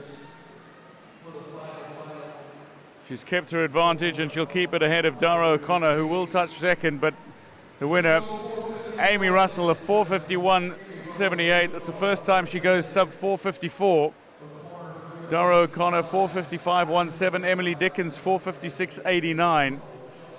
And the top 7 swimmers all going sub 5 minutes. Not all personal bests in this field, but Amy Russell with a big personal best. And the second fastest swim we saw in this session in the women's 400-meter freestyle heats. Russell ahead of O'Connor, ahead of Dickens.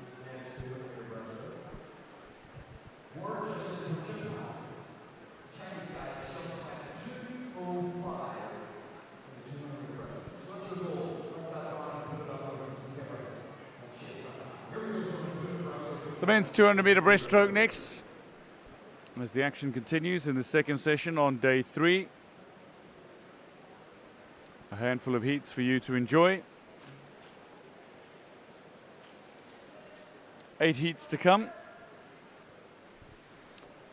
Huang, O'Halloran, McNamara, Trinchinet, O'Rallagh, Kelleher, McFadden, Shanley, McNally and Finnegan.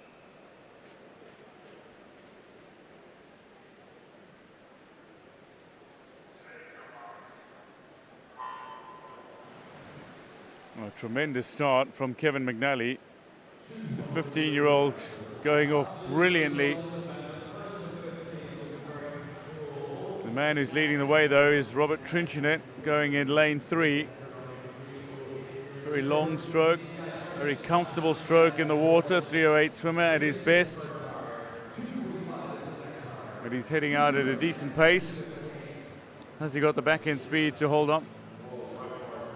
This is a very challenging event in the sense that you've got to produce solid leg kicks throughout. The leg work is so significant in the breaststroke. Trinchinet ahead of McNamara.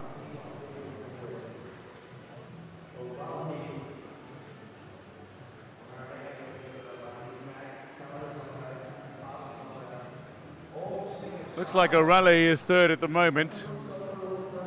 Owen O'Rallagh going in lane 4.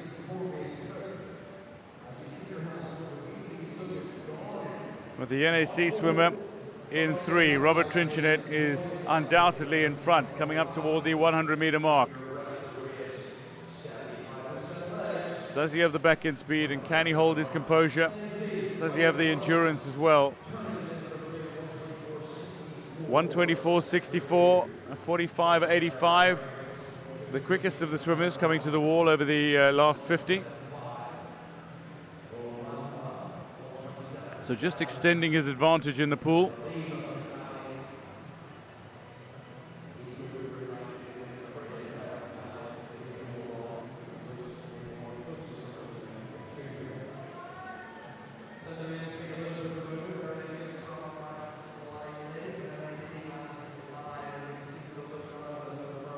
O'Reilly has just fallen a little behind Kelleher here, as Trinchenet maintains his advantage and looks to extend his advantage, coming up to the wall now at the 150 mark. He's got 50 to go, 2:09.31, a 44.67 for him. Kelleher 46.78. McNamara has gone behind ahead of O'Reilly.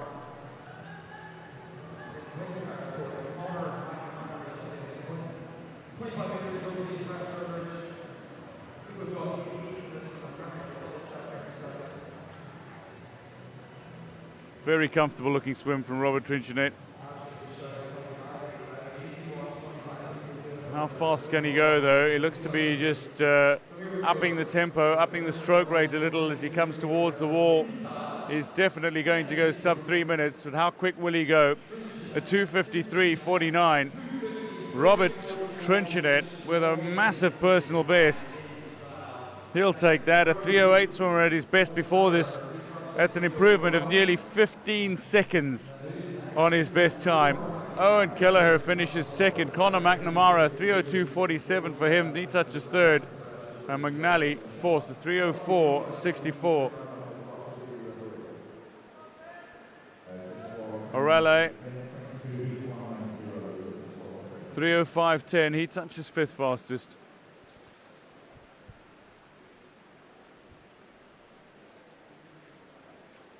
To the second heat, Walchuk, Mongan, McGuiney, Marks, O'Donnell, Dalton, Sweeney, Cullinan and Toomey. No swimmer in lane 9.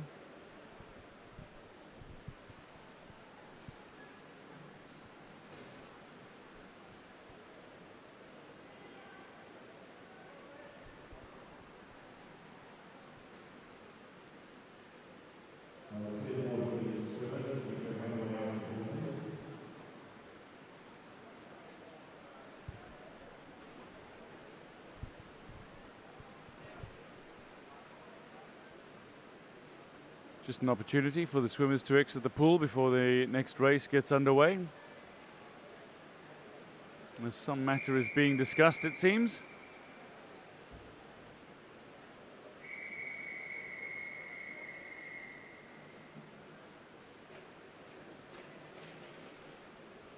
Back to the racing. Heat 2 of the men's 200-meter breaststroke.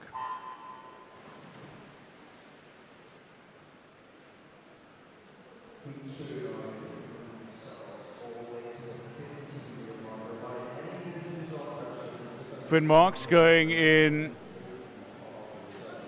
lane 3.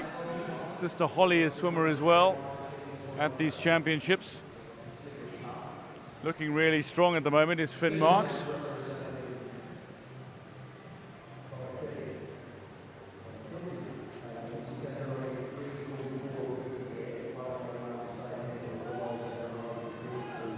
Clonakilty Penguins man gets to the wall in 38.66. Finn Marks.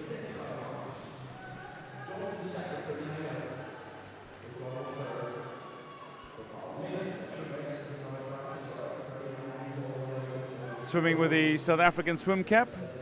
Some very fine breaststrokers that have come out of South Africa down the years, including Cameron van der Berg, Michael Hooley, and the women's Tatjana Schoenmaker. But Marks just being overhauled at the moment by the man going in 5, Mark Dalton.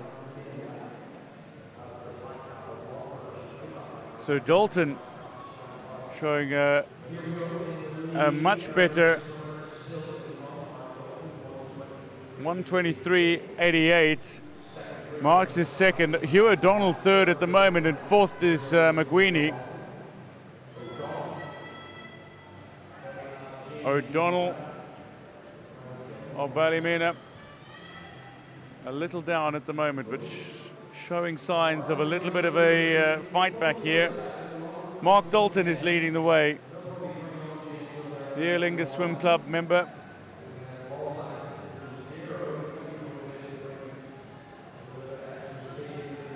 Coming up to the wall at 150. Such a difficult stroke to master. Technically it is a very difficult stroke to master, is the breaststroke. 209.19. The 212.45 for McWeeny, who's now into second. Third is Marks. Fourth is Mungan, James Mungan.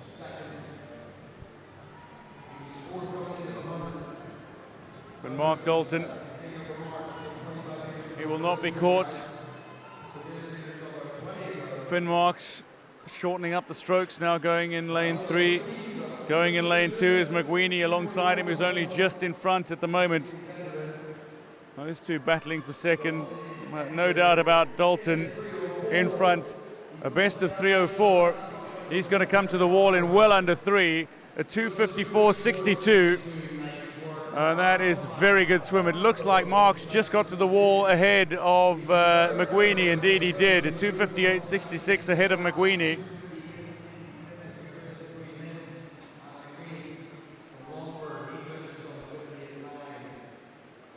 So Mark Dalton, 2:54.62, sub 3 minutes as well for Marks and McWeeny.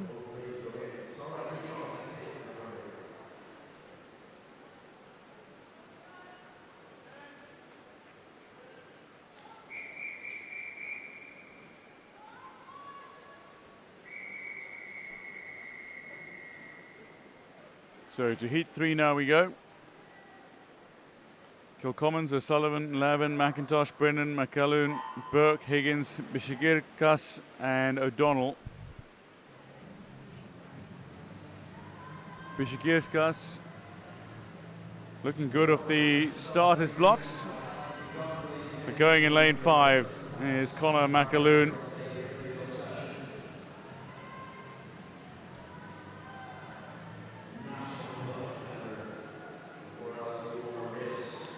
Wonderful action that we've come to enjoy at the National Aquatic Centre. 5 days of competition for the Irish Youth and Senior Championships at this National Aquatic Centre in Blanchardstown. Isaac McIntosh touches first ahead of McAloon. I thought it was McAloon who just had it at the wall, but Jack Sullivan third. Dara Brennan is next. Not too much separating the front 4. Difference on strokes here. And Jack O'Sullivan looks to be just in front. McAloon is being caught and he's been passed by Dara Brennan and Isaac McIntosh. McIntosh and Brennan are having a little bit of a battle of their own here. They're swimming virtually stroke for stroke all the way to the wall. McIntosh opted to go for an additional stroke, half stroke that he eventually had. Brennan, O'Sullivan ahead of McIntosh.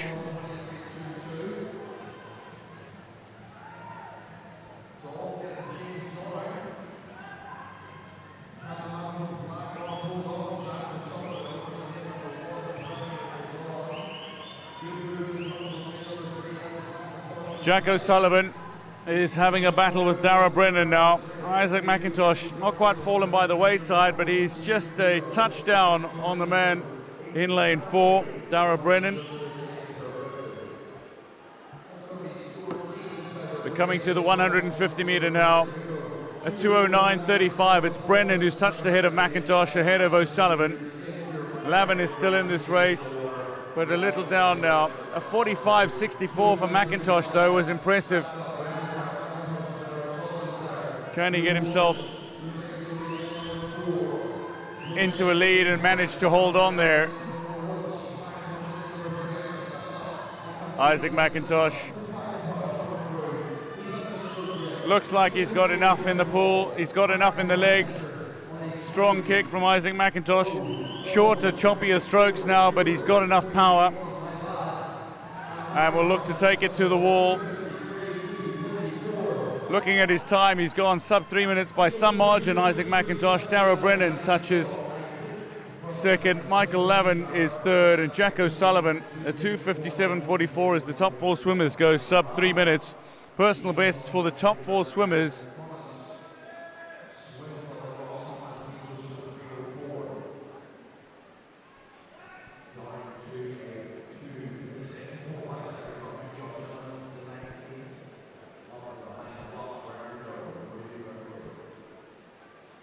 So McIntosh ahead of Brennan, ahead of Lavin. O'Sullivan third.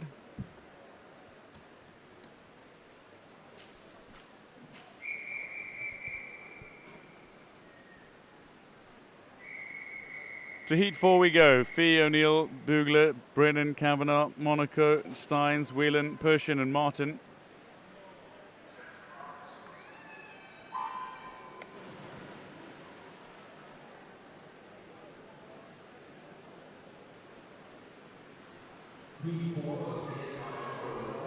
To heat 4 we go in the men's 200-metre breaststroke. And it looks to be an early challenge being laid down by Josh O'Neill and Jack Brennan, who are going in lanes 1 and 3. On the near side of your screen is lane 0, in which Brogan Fee is going, but Josh O'Neill and Jack Brennan in lane 3 look to be the two who are setting the pace over the opening 50 metres of the men's 200-metre breaststroke. Brennan touches ahead of O'Neill, Pershing third, Kavanagh is fourth.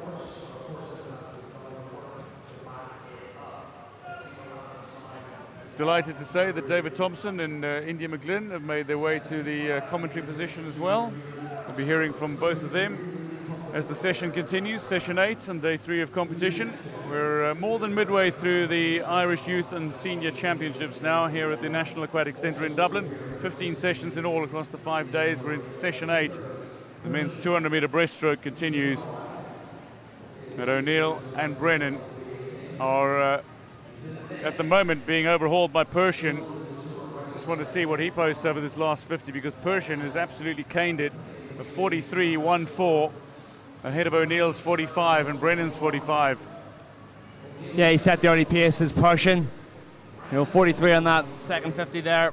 So he's sort of taking this race by the scruff of the neck. This is the latter stage of day 3, and this is where, swimmers will begin to get tired. Fatigue will come into play, and sort of the swimmers that have recovered better and set themselves up, looked after their nutrition, looked after their sleep, looked after their swim downs, they're the ones that will excel on days 4 and 5. Absolutely. Pershing looking really strong, but Josh O'Neill definitely coming back a little bit stronger on this third 50. I'm loving his breaststroke here, really going snappy with that kick as he dives into that streamline position. Let's just have a quick look at the splits.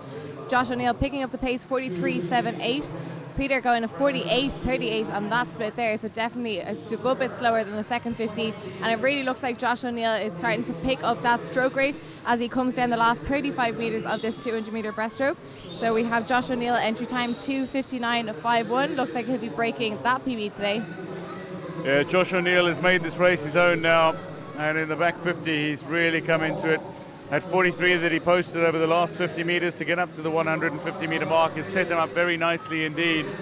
And now with 15 odd metres to go, he's maintaining a very good tempo, and he'll take it all the way to the wall. It's Josh O'Neill who's going to get there first, and a quick time as well at 2:51.96, a new personal best for him by some way as well. Josh O'Neill coming home in 45. Whelan with a 44, strong back 100 from Whelan, who got himself from out of the medals to a 2:55. A DQ for Pershing though. Yeah, DQ from Pershing, not too sure what that was for, maybe for maybe a one-handed touch on the turn. On breaststroke and butterfly, you've got to touch the wall with 2 hands at exactly the same time. If you touch your left hand then your right hand, you'll get disqualified. That's a way. Another way is doing maybe 2 fly kicks on the underwater pull-out is one instead of 1. Or a twitch on the block. Could be a multitude of things. To heat 5 we go of the men's 200-metre breaststroke. Somokhvalov, McNamara, Scaringella, Rackard, Halishkevitz, Dubiel, Murphy, Mugan, Sharrett, Halpenny and Greenan.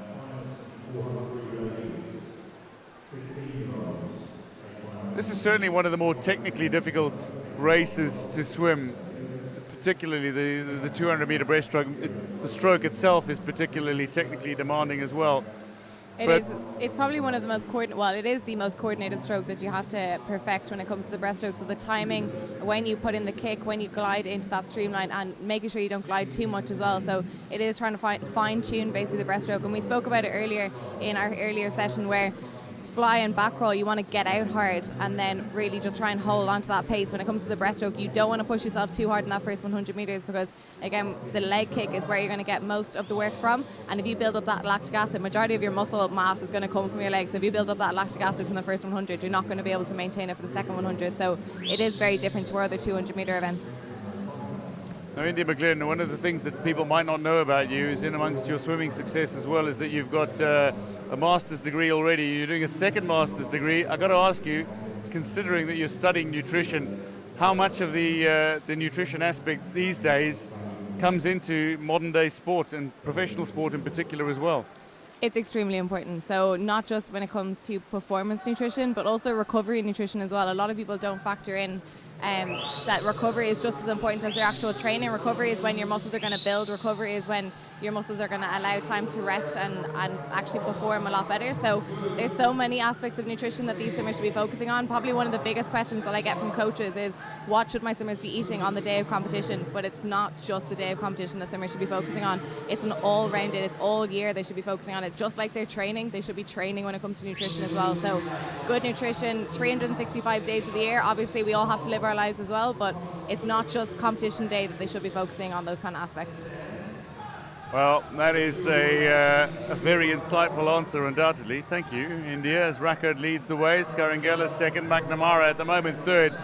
Greenan as well, going nicely in lane 9. He's having to swim a little bit of a lone race out at the side, is Greenan. But Rackard in lane 3, Bobby Rackard looks to be the man to catch. Yeah, Bobby Rackard in on a 2:55.4, so should get well below that. Well, hopefully below the 250 mark, and into the 240s would be a nice touch. He needs to get a little bit of a shift on here to get that 249. He's going to be just over. He's at 251.29. It's still a good time, dropping some 4 seconds on his best time, so dropping a second of length near enough there, so he's hanging onto the wall. He looks tired, but he's left it all in the pool. Good work for Rackard, back on a 45.6. So Bobby Rackard ahead of David Scarangella. Sean Greenan third. To heat 6 we go. Noonan, Sumachov, Richmond, Cook. Nobody in lane 4. Lau and 5. Skolnick, O'Keefe, Mulligan and Fraser.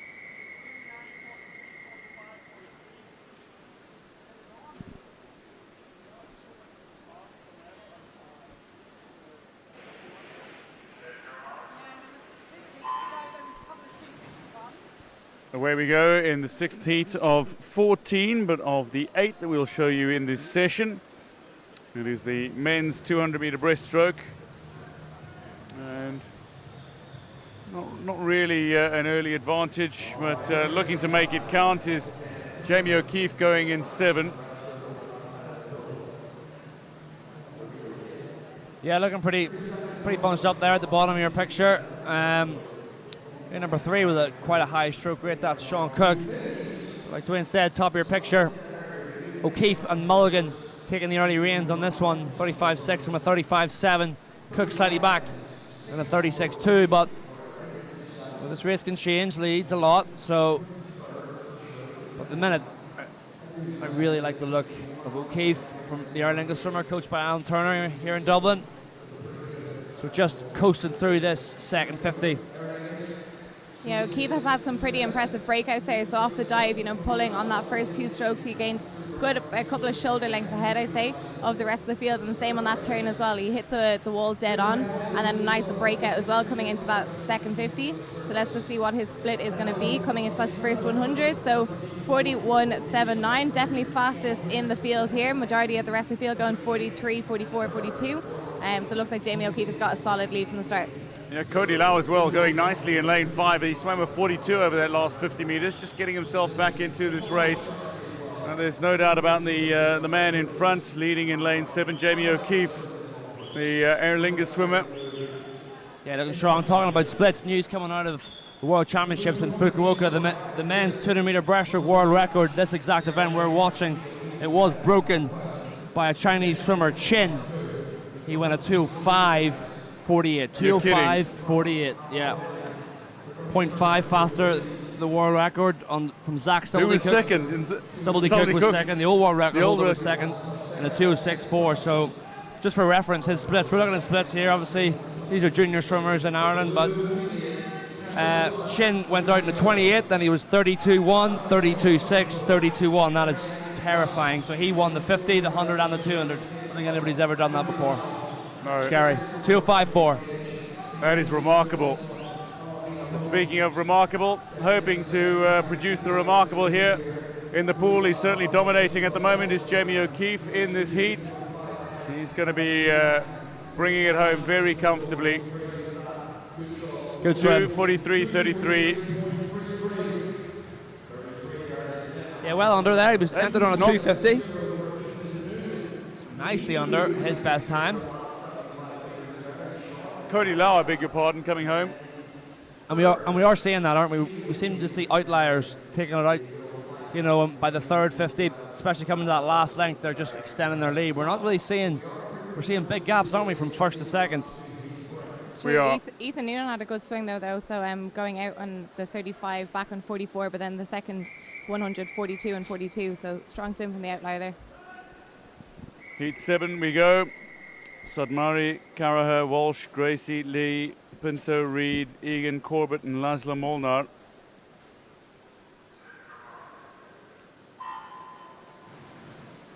See the different swimmers adopting different styles in the block. Some like to go right down and get into the starting position straight away. Some like to stand up tall before they take your marks. But after they take your marks, you got to stay really, really still. If you move at all after they take your marks before the buzzer, you will get disqualified. Well, lane number 5 at the minute, Pinto seems to have the early lead, and bottom of your screen as well. And lane number 1, it is Caraher, Jerry Caraher of ESB, looking quite strong as well. Yeah, Caraher might actually touch the wall first, and indeed he does. Jerry Caraher, 35.79, taking it out ahead of Ty Walsh, 36.62. Balint Sudmari, 36.76, ahead of Lee and Pinto. Pinto had the early lead up through 25 meters, but certainly when it got to the wall, it was Caraher who had taken the advantage and looks to be pressing home the advantage now in the next 50 meters. But this is a race that is swum over 200 meters, so you need to be well aware of what your capabilities are in the back 100 as well. You need to be able to produce something in the back 100 to hold on to any advantage that you might build up over the opening 100.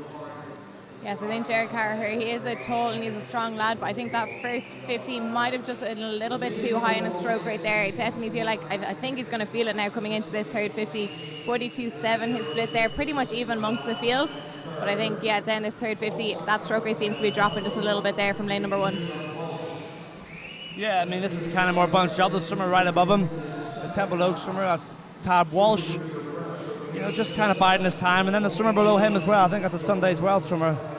Some Sat Maori looking quite nicely too. So, interesting to see if what India said is true. It was a high stroke rate, wasn't it, on that first 50? But some swimmers can hang on, but then many struggle.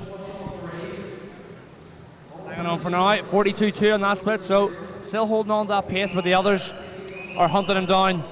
And it's all about who's going to have the freshness in this last 50 just to keep that momentum going. So looks like Sat Maori is just falling back a wee bit, and the race is going to be between Caraher and Walsh here in this last 25 metres. Yeah, Walsh looks strongest at the moment, I'd suggest, as Walsh just edges in front at the moment from Caraher.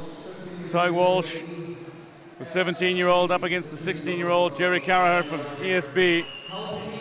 These are 250 swimmers at their best, but they're pushing one another, and they're going to go well below their personal bests here. A little glide to the wall, 242.80 for Walsh, who takes it just ahead of Caraher in lane 1. Laszlo Molnar with a fine finish, a 41 to finish. He goes 246.23 as he touches third from lane 9. Yeah, the lads were quite consistent there with their 50 splits, to be fair, so 42s, 41s for all three of those last 50s. Ty Walsh just looking that little bit stronger coming down that last 50, but I think both lads will be happy with the PB in the morning swim. Just one more heat to bring you now before we move on to the women's, I think. So heat 8, Morrow, O'Brien, Pickett, Fox, Pretorius, Caraher, Mallet, Hanley, George and Vicario. Jamie Fox back in the pool again for this session. What a name. Jamie Fox. Are you thinking actors? Well, I don't think that's the actor in the water, but that's what I'm thinking, yeah. I suppose we have to call him an actor and a singer. Actor and a singer, yeah. Yeah. I think he does comedy as well. I think he does comedy, yeah. Talented all-rounder, Jamie Fox. And he also swims 200 breaststroke. Can you imagine that? Well, Jamie Fox is not doing badly at the moment. Jamie Fox is among the front runners here. Christian O'Brien, I think, of Athlone, also, like Jamie Fox, out in front. So the two Athlone swimmers are taking it to the field over the opening 50. Yeah, Christian O'Brien's got a lovely wedge kick there. He's really using that leg drive to shoot himself into that streamline position. So taking the lead in a 34.92. The rest of the field 35 and then 36s amongst the rest. So let's see if the Athlone swimmer can hold on to this lead. Yeah, Fox now in sort of second position. Like India said, it is the Athlone swimmer right below him, O'Brien. But right above Fox there, the Kilkenny swimmer Pretorius, hanging tough. And the three above him as well, two above him also hanging tough. So Fox sort of trying to reaffirm his advantage here. And then number 3, he's going to touch first in a 1:17.16 from O'Brien, his teammate, from Pretorius, from Mallet. So this the fastest heat of this middle session. So these guys are going to want to be setting fast times for the come next year. They're in the morning session, and they don't have to hang about for this middle session. So that's going to have to be the goal of these swimmers. Fox extending his advantage now in this third 50. So important to up the tempo in the third 50 and not drop. He's certainly up the tempo as Jamie Fox and pushing it up towards the 150-meter mark. He's got a little bit of attention on his outside. Brendan Pretorius is not letting him completely get away. Pretorius of Kilkenny. But a little bit of a fight back here from Christian O'Brien. Again, another one of the Athlone swimmers. Jamie Fox is leading from Mallet, Pretorius, O'Brien, and then Pickett. Yeah, still the fastest split there from Jamie Fox, the only one to go 41, but it does look like lane number 6 is really putting his head down here as he drives through. That is Aidan Mallet of Lisburn City. Coming up to the last 25 meters now, and leading the way is Jamie Fox, 2:45 swimmer at his best. Looks like he's got enough of an advantage here to bring it home. Yeah, he's not really holding that streamline at the front. He's up in the rate, so he's sacrificing a bit of streamline efficiency for rate, and it's going to pay off. Can he get sub 2:30? I don't think so. 2:40.31. Still a great swim from Fox, sub 5 seconds faster than his best. Mallet took the second position, and Carragher came home well in a 41.5 or 2:43.7. So best times all around there. So those swimmers will be over the moon with that. So confirming Jamie Fox ahead of Aidan Mallet. Sean Carragher touches third. Vicario fourth in the race. Kilkenny's Pretorius fifth.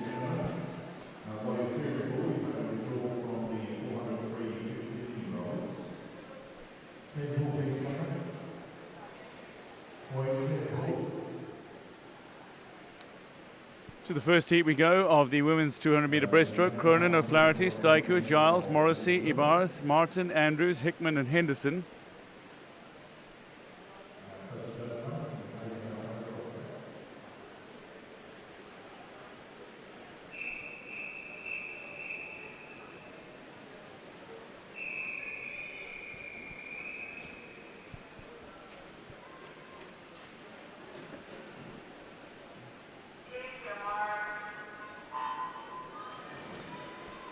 Heat 1 of the women's 200-meter breaststroke, and this is an event that is currently dominated by Tatjana Schoenmaker of South Africa, one of the many great South African 200-meter breaststrokers over the years. Penny Haynes won in Atlanta 1996 as well, but Tatjana Schoenmaker, the Tokyo Olympic champion over 200 meters. Yeah, she's just also taken gold at the World Championships just a few hours ago. Schoenmaker, am I pronouncing that right? Schoenmaker, Tatjana Schoenmaker. Tatjana Schoenmaker, yeah. So she was a 2:20.8, so a good bit over her best time. I think it was a 2:18.75, yeah. But yeah, she got the job done. She was only 0.5 clear of the field. but she's now out of the World Championship gold to her Olympic gold. So she's totting up the medal. She's wanting to complete the set, and she's won Commonwealths, hasn't she? Commonwealth, She won it all now. World University Games, She's won it Olympic all. Games, World Championships. That's right. That's a fine collection to have. And she's got the world, and she had the world record. And so she had she's the world pretty record. much completed swimming. You do that. At the moment, Miriam Ibarz looks to be leading the way here as Edie O'Flaherty goes nicely in lane 1 as well. But yes, what a swim from Tatiana Schoonmaker to claim the world title as well in Fukuoka in Japan, where a handful of the best Irish swimmers are as well at the moment, and miss out on these summer nationals when they are competing at the World Championships currently. Some swimmers using these championships, the summer nationals, to fine-tune preparations ahead of the Under-23 Championships, the European Under-23s, which are going to be swum here in Blanchardstown at the National Aquatic Centre in a couple of weeks' time. But back in the pool here, going in lane 5, Miriam Ibarz, the Titan swimmer, looks to be in front and trying to extend an advantage in the pool. Yeah, she took an early lead from the start, so even from that breakout, she was a clear leader from the start. So 40 point for her first 50, 45 for that second 50. She's still looking strong, hasn't dropped in any of that stroke rate. Still has a lovely glide to the front as well. Lane number 1 is still just on her shoulders, so O'Flaherty of Waterford still staying in strong, but it does look like lane number 5 is going to take this third 50. Let's have a look at the splits. 48.78, so it has slowed down from that second 50. But I'll see if she picks up the stroke rate coming down the home stretch. Yeah, like, we've always had an outlier here on these 200-metre breaststroke events. Somebody taking it out, she is miles clear of the field, is Ibarz. So lovely, nice, tight head coming up. She's tucking her chin in really, really nicely. And just hands are coming through. That's a really nice stroke actually for someone of that age, 15, 16 years of age. So she's in on a best time of 3:18. So she'll be under 3:10 for sure. Maybe sub 3:05 would be maybe the goal from here. Ibarz coming to the wall, comfortably in front of anybody else in the pool, and she'll take it. A 3:18 swimmer at her best has just gone 3:04.71. Miriam Ibarz, that is a fantastic result. Edie O'Flaherty, a 3:10.48, touches second. Staiku from lane 2 touches third quickest in a 3:10.59. Cronin fourth. Staiku had a very positive last 50 there, coming back into 49, even with her hat pretty much falling off of her head on that last 50. So I'd say she still just put her head down and finished strong to take the third position. Just the 6 heats here. Oh, sorry, Dwayne. Just the 6 heats here, I was going to say. Heat 2. Indeed, Heat 2. Brannigan, Breslin, Sweeney Friel, Doran, Whelan, Kazanchi, Flannery, White, Gainford, and McGugan.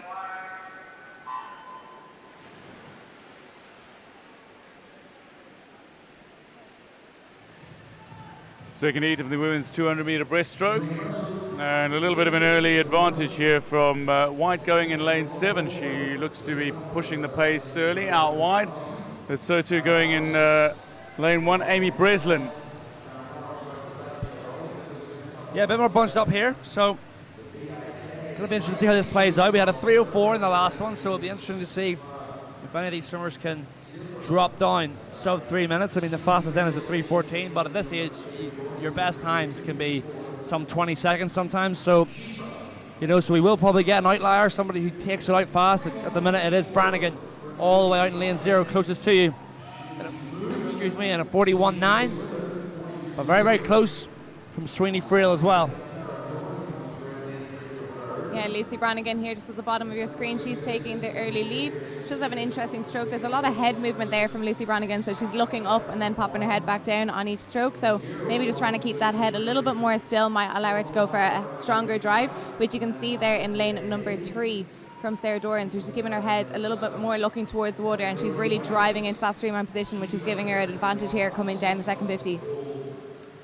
Sarah Doran going well, but it looks like in lane 7, Ellie Rose White is pushing the pace now and up towards the wall at the 100.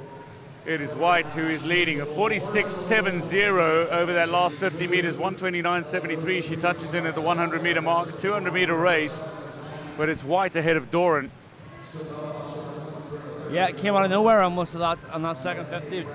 You know, 2 seconds clear of her opposing swimmer on that 50. So you know, she's decided to chill sort of the first 50, pick up the second 50, and now this middle 100 is going to be key for her. This third 50 is going to be key. If she's tired herself out a wee bit too much, she will really, really feel it. But middle of your pool as well.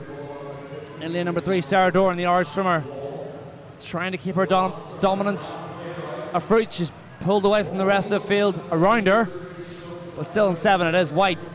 So she was a 46.7 on the last split. She's a 46.6 here, so she's holding on well.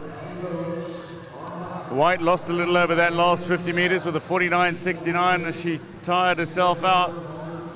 If she can hold on, she's got the result. But at the moment, it looks like while she is ahead, she might be caught in the pool. Doran and Brannigan looking to close the gap. That said, White does lead with 25 metres to go. Sarah Doran probably looking the strongest in regards to the stroke, but let's not rule out Lucy Brannigan here. She is at the bottom of your screen. She looks like she could be in the level playing field with lane number 7, that's Ellie Rose White. So it's just going to be down to the touch. They're into the last 5 metres here. So as long as these girls don't tie up, they try and hit the wall dead on. And it is Lucy Brannigan in lane 0 that takes the first position, 48.69. So strong last 50 there from Lucy Brannigan, 3:08.32. How about Ali Flannery's 47.72 to finish? She finished 4th overall at 3:11.14, but she was completely out of this race. Very strong back end from Flannery. But Brannigan takes it from lane 0, 3:08.22. Yeah, 37 there in the back end for, I can't remember the name of the swimmer you just said. What was it? Flannery. Flannery, yeah. So she has to work out, you know, the pace it a wee bit better. You know, she can go out a bit faster. She has that back end. So, you know, so all these girls just learning how to pace this 200 metre breaststroke. It's very much about pacing as opposed to just racing. So it's all learning curve.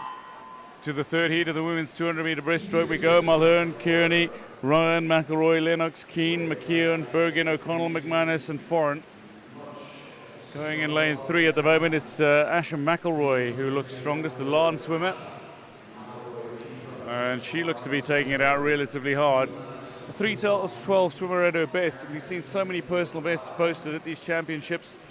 The culmination of a year of work for so many of these age group swimmers in particular. And coming to these championships and looking to post personal bests and achieve their milestones here at the National Aquatic Centre. But these summer nationals have proved to be very fond memories for more than just a handful of the swimmers. It's Kearney who touches ahead of Mulhern, with McElroy third at the moment. Catherine Ryan touching 4th at 43.07, but 41.98. That's true. You can see from the previous heat there, Lucy Brannigan with a 3:17 entry time to drop it down to a 3:08.32 to take the win in that last heat. You can see that at this age group level, you can drop significant PBs, and they can continue to do this for a number of years. Once they start to improve on those times, then it will be harder and harder to get those PBs. So it's really nice for these age groupers to have this kind of motivation now before they move on to the next season in September. Still looking strongest at the moment, going in lane 3 is Asha McElroy. So McElroy taking it up towards the 100 metre mark now. What time is she going to touch in? Just outside the 130 mark, 131.52. McElroy ahead of Kearney. Ryan now up to 3rd. But McElroy with a 49. Kiva Lennox also 49.43. Yeah, it's going to be tough for her to get sub 3 minutes now. Out in the 131, you really need to be out in a 126 probably at the slowest, 127. So, I mean, she's coming in with the best time of 3:12. So, you know, sub 3 minutes will be the goal for these swimmers. You know, even though it seems like a big drop, like India said, you're expected to drop a lot of time at this age, and then when you get to an older age, more senior level, you won't drop the same time. PBs will be far and in between. So, extended her lead here. McElroy, the Lawrence swimmer. McElroy gets to the wall at 150 metres in 2:19.05. Another fine swim, 47.53, just extends her advantage. Foran this time with a 47 as well, but Kearney is 2nd and Ryan 3rd. At the moment though, yeah, with that split time there and the splits are just going per 50 around a 47, she will look like she'll break this 3:12 mark. She is absolutely clear of the field. Really driving that head down as she comes down this last 25 metres. As long as she doesn't tie up, keep the stroke rate strong, keep it long and strong at the end of this 200-metre breaststroke. It is McElroy that'll be taking it. We do have lane number 2 coming back strong as well, but also don't forget about lane number 9 out in the background there, Brona Foran coming back as like a powerhouse as well. Brilliant swim from lane number 9 at the moment, Brona Foran, but it's McElroy who takes it ahead of Foran. 45.78 from Foran in lane 9. She was absolutely flying, but I didn't realise she'd actually run McElroy quite as close as she did. She finished a second behind. Asher McElroy with a good swim, but Foran, how about that? You spoke about pacing, David, and I think when you got that kind of speed at the back end, you can expend a little more energy in the front. Too much left in the pool there, to come back that quick, So if you look at her splits, they were probably that back 50 was probably her fastest by a long way. Maybe even been faster in her first 50. So learning how to pace that's going to be key for her to get faster. Heat 4, Devillard, McGovern, O'Connor, Venenikova, Ennis, Mulvey, Crawford, Kelly, Quigley and Price.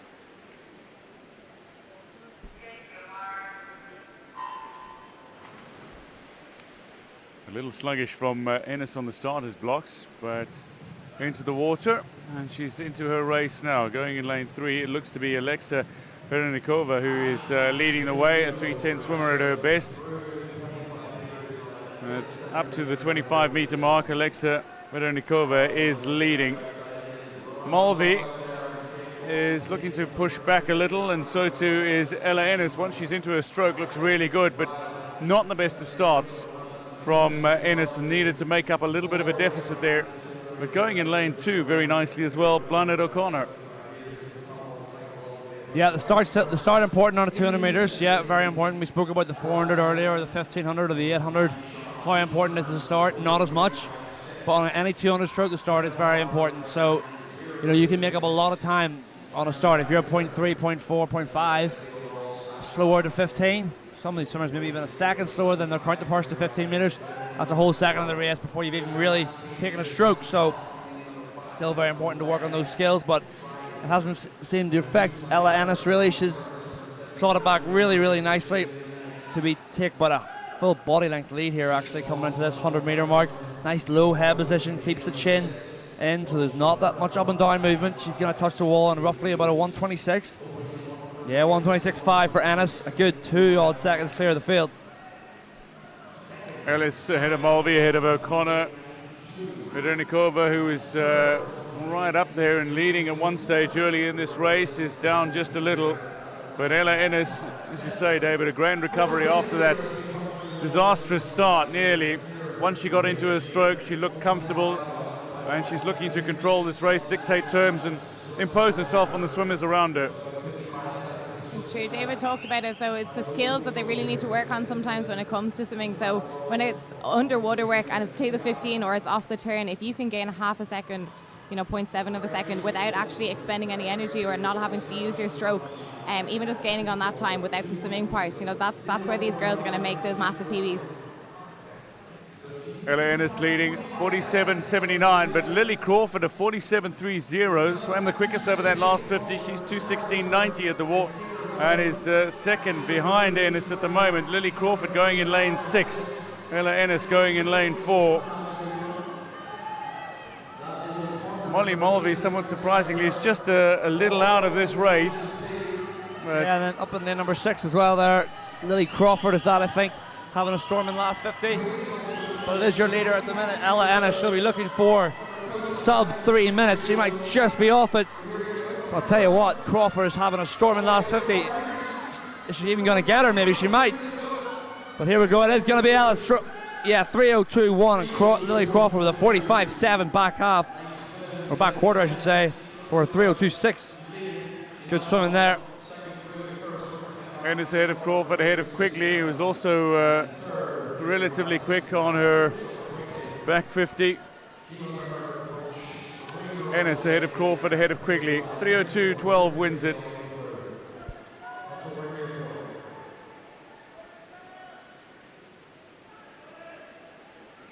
To heat 5 we go. The women's 200-meter breaststroke.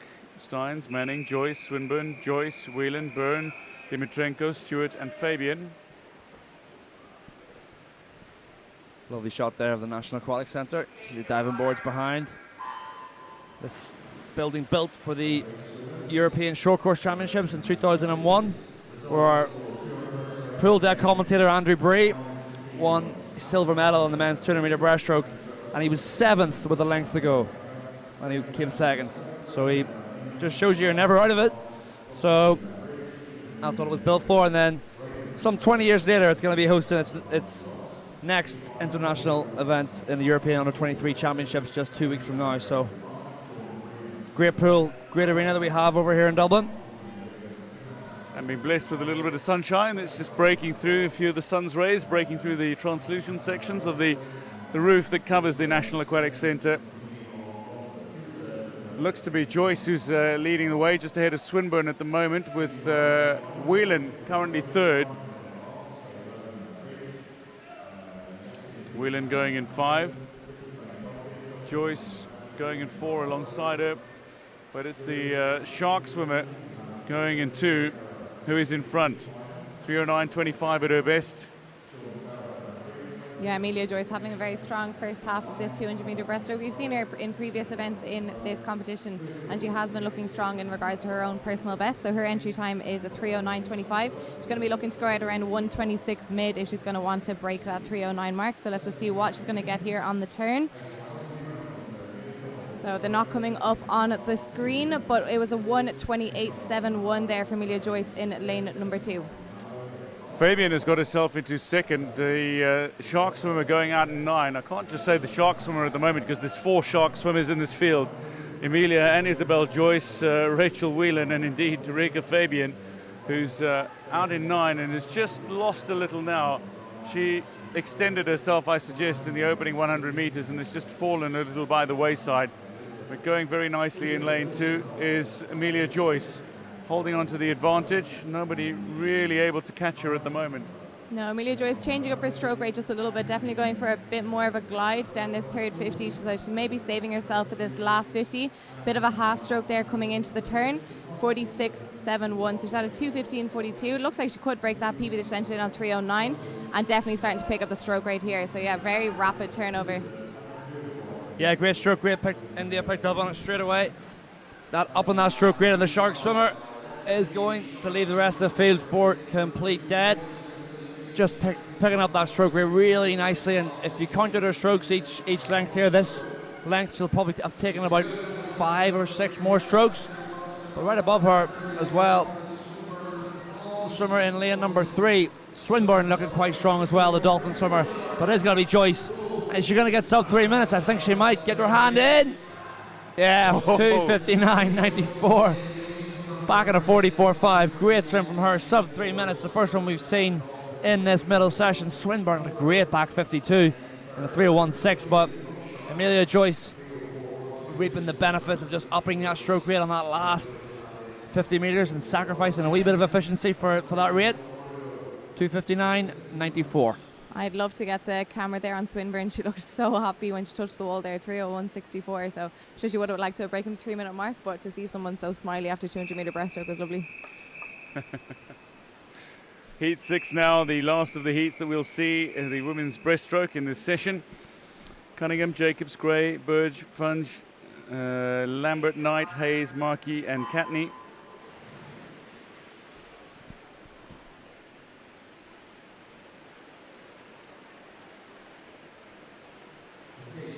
It's a really good start in lane 8 from Lily Markey, the 16-year-old. She's gone out very nicely. 2 down from her. Lily Knight as well, going in lane 6. Another one of the 15-year-olds. Yeah, she had a great start, but Lily Markey, she's just dropped back a lot actually. So she's been set in number 6. Lily Knight looking really, really comfortable here on this early doors. So we should be seeing a number of sub 3 minutes here. They're all after in the 3:05, but like I said, we're dropping big times here. Bit of a sluggish turn there from Knight, but it is Gray actually in the number 2 who's taking the early lead. But going to be an interesting one on how this plays out. Still a very tactical event, this 200 breaststroke, and they are swimming for quite a while at 3 minutes, so tactics will come into play. Ruby Gray touching first in that first 50, but it is lane number 6, Lily Knight, that looks like she's gaining a bit of ground coming down this second 50. She's looking very strong, probably has a higher stroke rate than lane number 2, so let's see if she'll be able to maintain that coming into the third 50.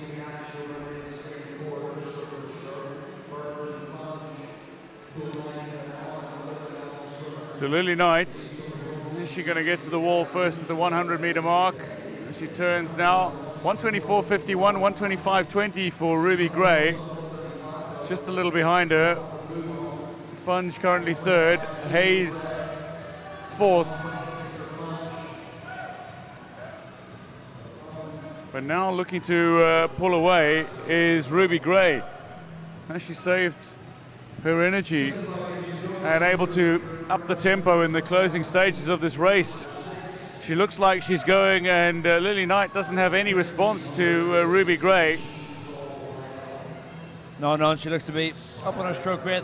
A low stroke rate up in lane number 6 from Lily Knight. Whereas we've spoken about it every single time, that stroke rate needs to be up, your kick needs to be up. You have to glide for slightly less. You know, I used to live with Andrew Bree. We lived together for 3 years. And he was a 200-meter breaststroker, came 10th in Beijing 2008. You know, he was a phenomenal 200-meter breaststroke swimmer, and he always spoke about that, building the race, and he knew exactly the amount of strokes he had to take. If you spoke to him about it now, if we got him up here to talk about it, he would tell you I can't remember off the top of my head, but it was like 14 strokes, 16 strokes, 16 strokes, 18 strokes, and it was like a metronome. So these swimmers have to learn to count their strokes on breaststroke, very, very important. I was never a breaststroker, so it wasn't really the same on freestyle, but it's very, very important to have that. But it is going to be a sub 3 minute swim, I think, for Ruby Gray. I hope she can get a hand on the wall in time. Keep an eye on the clock. Yeah, 2:59.59. Gets under that 3 minutes. So just the two swimmers sub 3 minutes this morning in the heats. Lily Knight hung on for 3 minutes 89, and Lily Markey all the way out in lane 8 took the third position at 3:01.5. All best times, and a disqualification, unfortunately, for Fleur Lambert. Gray ahead of Knight, ahead of Markey, who finished very strong from lane 8. And this last of the heats, heat 6 of the women's 200-meter breaststroke.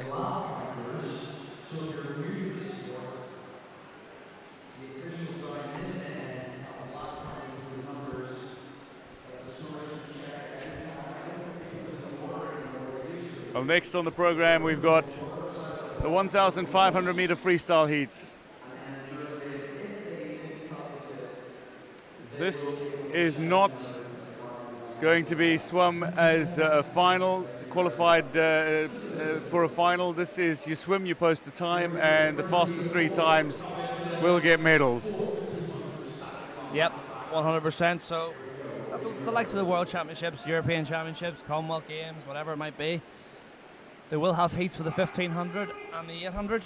You know, but how it'll work is if the 1500 heat, let's say, is on a Tuesday morning, the final won't be swum until the Wednesday night. Whereas usually with all the other events, you'll swim it in the morning and then swim the final in the night. They give that extra rest. So here at this meet, there's no need for that, so it's just a heat declared winner event. So Newell, Buckley, Petrauskas, Connolly, Lunny, Georgiev, Lean, Whittaker, Bevan and McCarvey. So this is 30 lengths of this 50-meter pool, the Olympic pool. And it looks like we've got Lean as a scratch in lane 6. But the other swimmers getting off nicely. And again, this is about speaking to times, not about where you finish in relation to the other swimmers in the pool, although that's important, yes. This is about posting the quickest possible time if you are to get yourselves into medal contention. These are swimmers that largely have gone around about the 19-minute mark. For some of these swimmers, they've gone sub 19 minutes, but this not the fastest of the heats. We'll see that by the time we get to heat number 4. But 30 lengths of this pool to enjoy. Yeah, so the type of training these lads will have done, so it's very individual style training. They're going to have to pretty much know how to swim their own race here. It's not about who they can see around them. Having the competition there is fantastic, but these lads know what pace they need to do. So when it comes to the endurance events, their training is very long. It's usually kind of aerobic style training, so lots of 100s, lots of 200s on similar paces, trying to maintain that pace, and kind of threshold racing as well, threshold sets within training.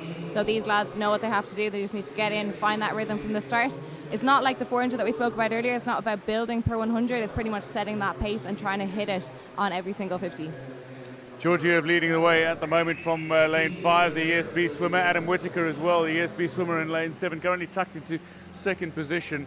But India, maybe an opportunity now as well to talk to you. We touched briefly on nutrition earlier in the session, but in terms of the different types of nutrition for the swimmers, a 50-meter breaststroker and a 1,500-meter freestyler are going to be eating two different nutrition plans, I'm sure, or meal plans, and fits into their training as well. You can speak to both issues, I suppose.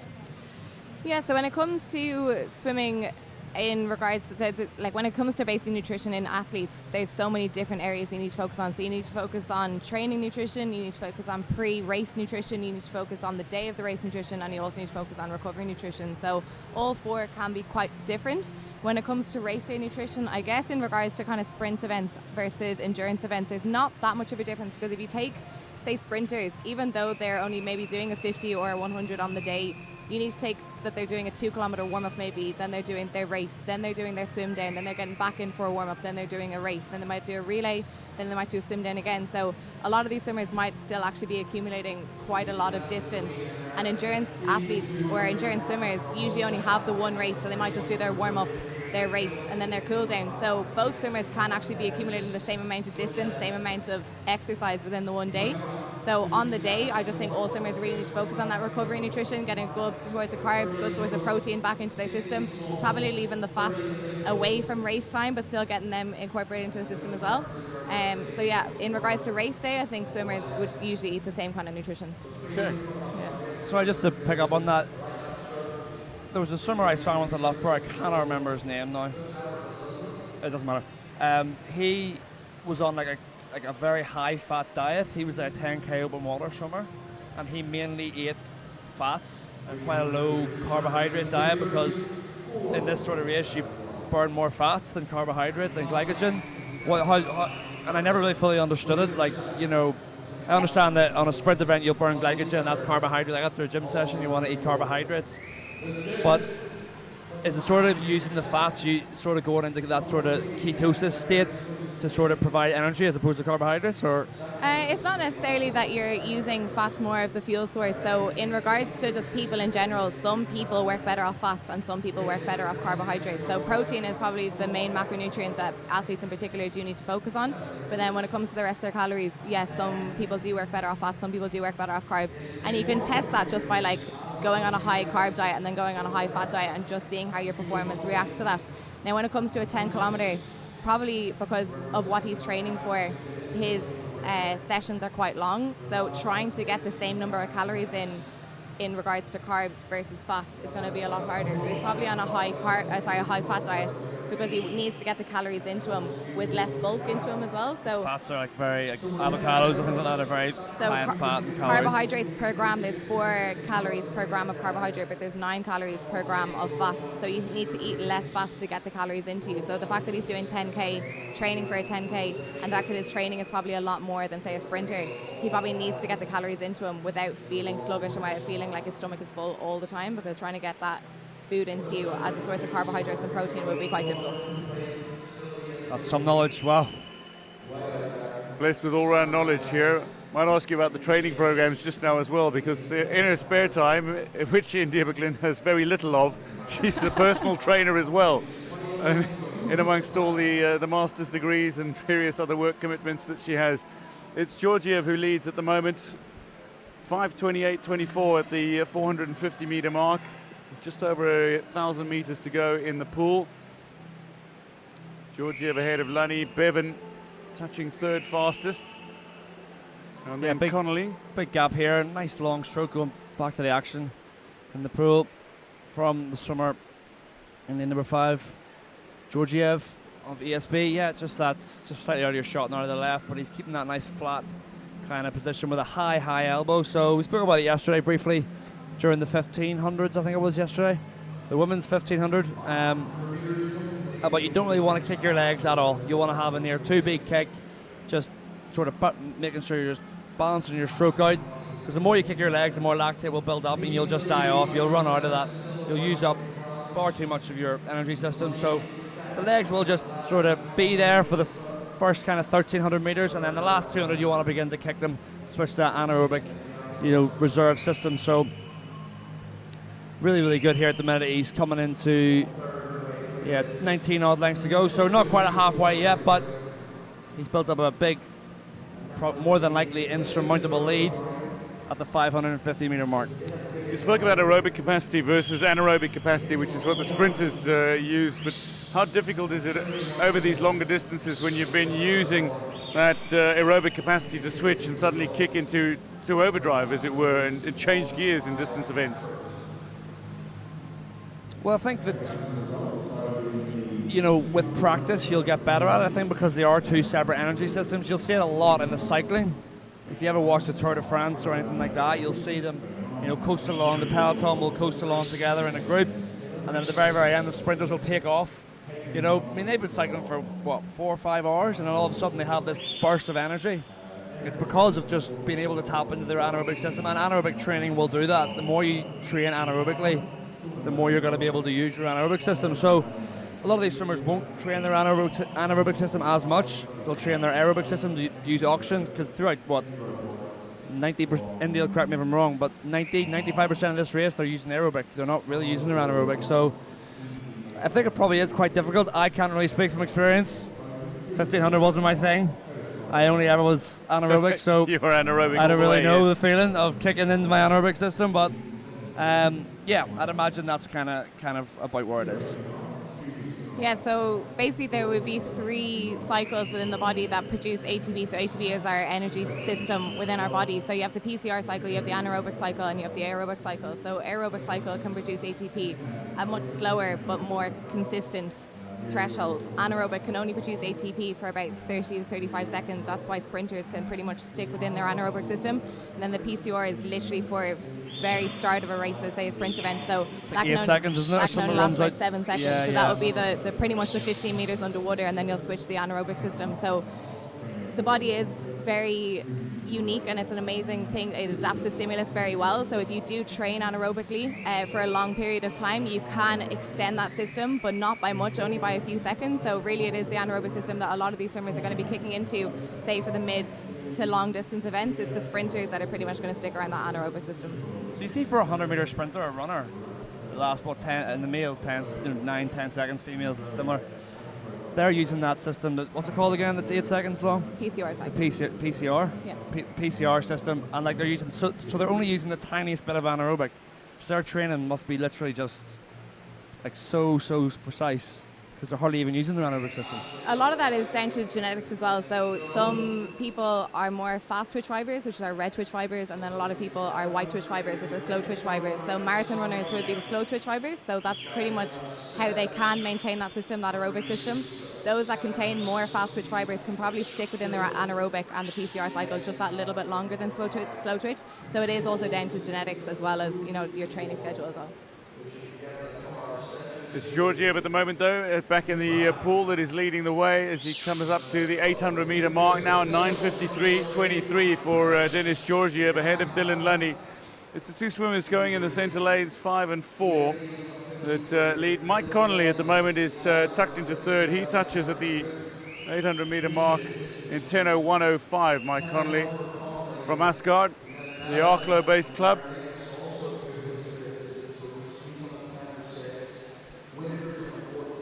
Yeah, clear 1, 2, and 3 here. Grigoriev, Lunny, and Connolly.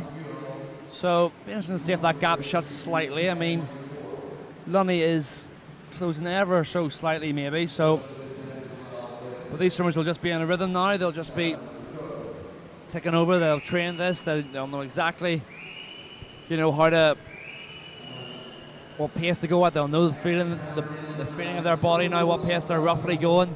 The coaches will be on deck trying to tell them what pace they're going, but trust me, when you're in the water, you see nothing. When you breathe, you don't see a thing. So there's no way to really tell you what pace you're going. You can maybe swim off someone else and kind of think, well, he's probably going roughly this time, so I'm probably roughly going this time. But realistically, you never really know. So it's tough to know what kind of pace they're really, really going when you're in the water. Some of these swimmers, though, are only 15, 16 years old. When do you really get a sense of what pace you are going? When do you get a sense when do you have that maturity, that level of maturity to understand exactly what the body is doing and be able to swim out those metronomic lap times? I suppose it comes down not so much to age, but experience and exposure to these races. So the more races you do, the better you'll get. I think it'd be down to environment as well. So it depends on the club too. So some clubs are more sprint events, some clubs are more endurance events. So I remember my coach used to always say to me, I'm going to drop you in Sweden, say, for 6 months, and you'll either be swimming the same times as those Swedes are for the 100-meter fly, or you'll have quit. He was basically like, it's down to environment too, and like what you're exposed to day to day. Yeah, 100%. So it's, I think as you get, probably I'm trying to compare it to myself. I didn't really understand, probably I'd say, the 100-meter freestyle or the 50-meter freestyle until I was about 23, 24. Really understand what it was all about. Before that, I was just kind of winging it, as all these swimmers do at a young age. So, although looking at the sport from like on a screen like this, it looks very simple and there's not much to it. You jump in and you swim fast, and yes, that is a big element of it. But learning the race and learning your own body and how to, swim to your advantages and swim within yourself is a very, very important part of it too. But very, very slowly, just as we're talking rubbish up here, Lunny is catching up. Georgiev just ever so slightly, he smells blood. So could be in for a nice little finish here. So I'm not sure if Georgiev has really seen him. Just got 9 laps to go here. So yeah, Lunny is slowly but surely making his way up, and he's swimming 36, 37s. This time there's not much separating them over that last 50 meters, but you're right, Lunny has certainly made it a little bit of time and a little bit of ground on Georgiev, who is leading and is led for the bulk of this race from lane 5. Mike Connolly still maintains his position in third, but he's some way back at the moment. And then Fanwell Bevan is fourth quickest, the Aer Lingus swimmer, going in lane 8. And you see in this situation when you smell blood, it's you know you can get them. It's the best feeling in the world. I can compare it to doing training sets like this. When I was younger, I did a lot of aerobic training sets. It would be longer, I never really raced these long distances, but you do sets, 12 200s or 10 400s or something like that, and maybe the person in the lane beside you is beating you for the first 3 or 4, and then all of a sudden you can see they're sort of maybe struggling, and then that gives you a lift. So yeah, I think that's kind of what's happening here, and it'll be interesting to see if he can actually end up overhauling him.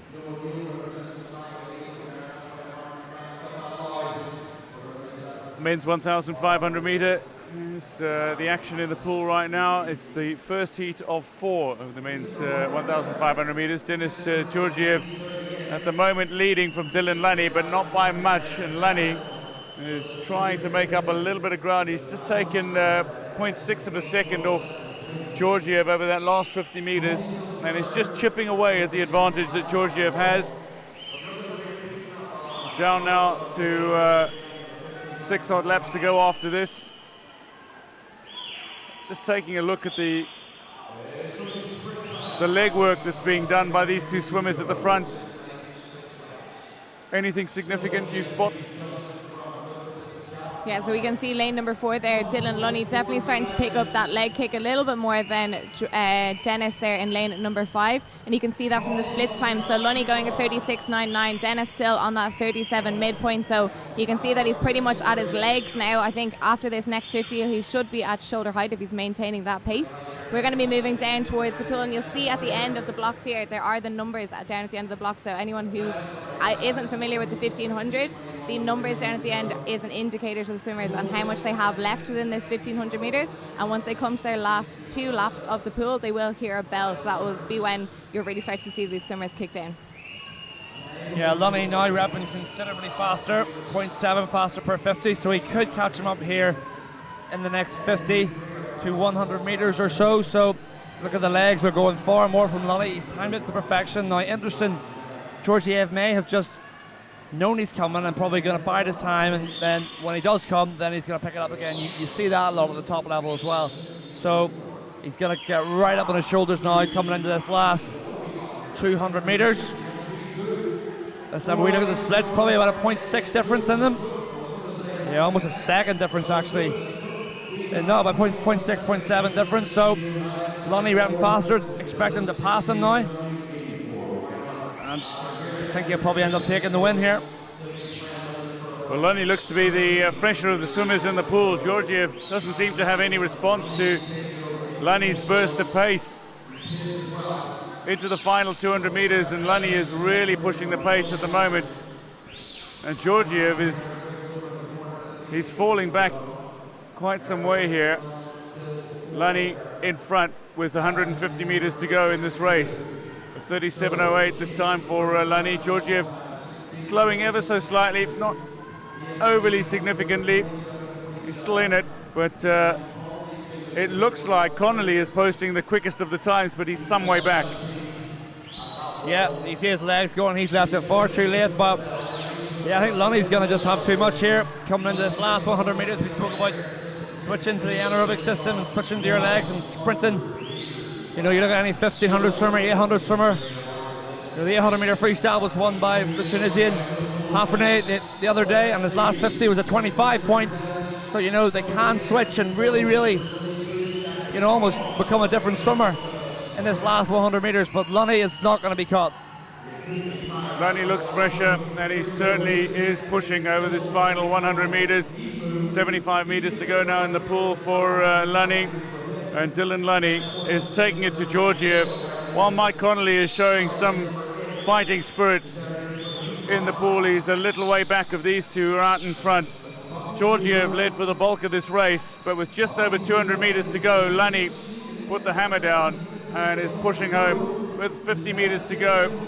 At 18 metres, he's still swimming 36 over the 50s. He's the fresher of the swimmers, and he's going to take this.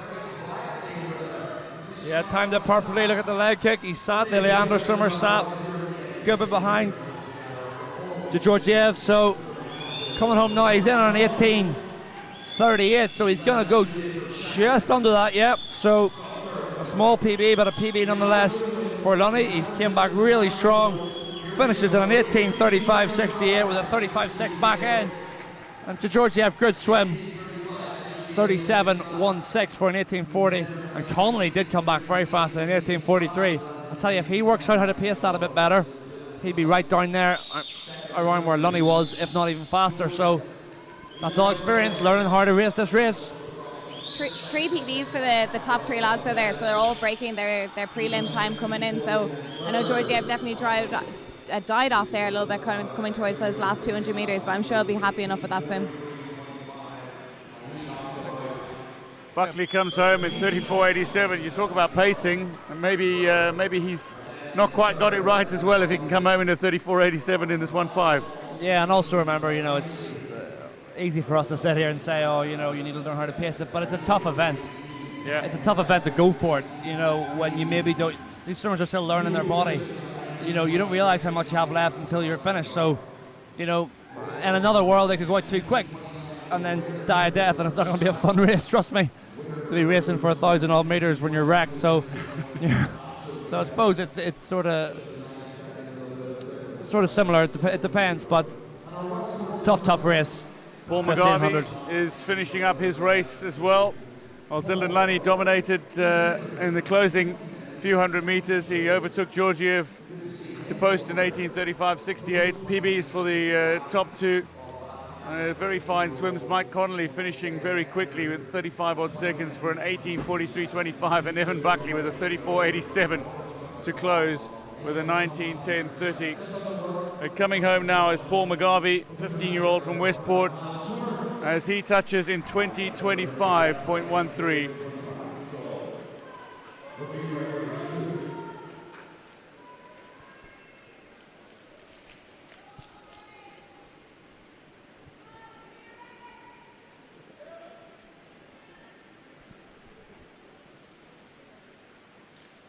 To heat two we go. Hutchinson, Watterson, O'Connor, Riznichenko, Lorden, Rusk, Fines, nobody in lane 7. O'Driscoll goes in 8 and Lau goes in 9.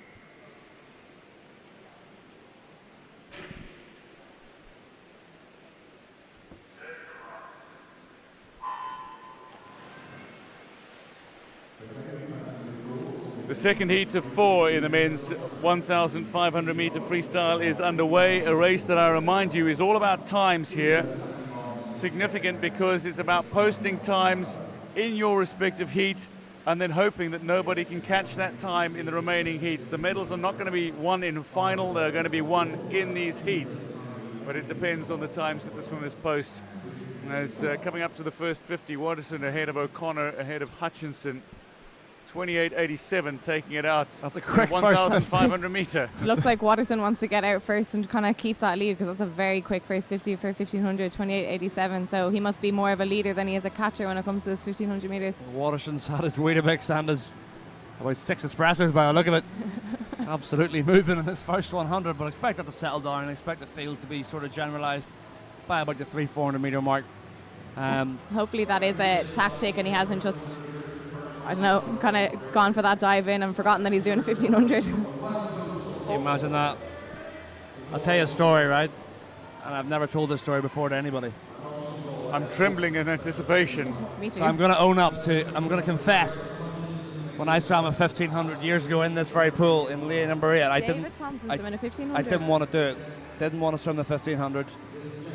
Just didn't want to do it. Coach made me do it. It was not my thing, right? So I dove in and I pretended my goggles filled up and just got out.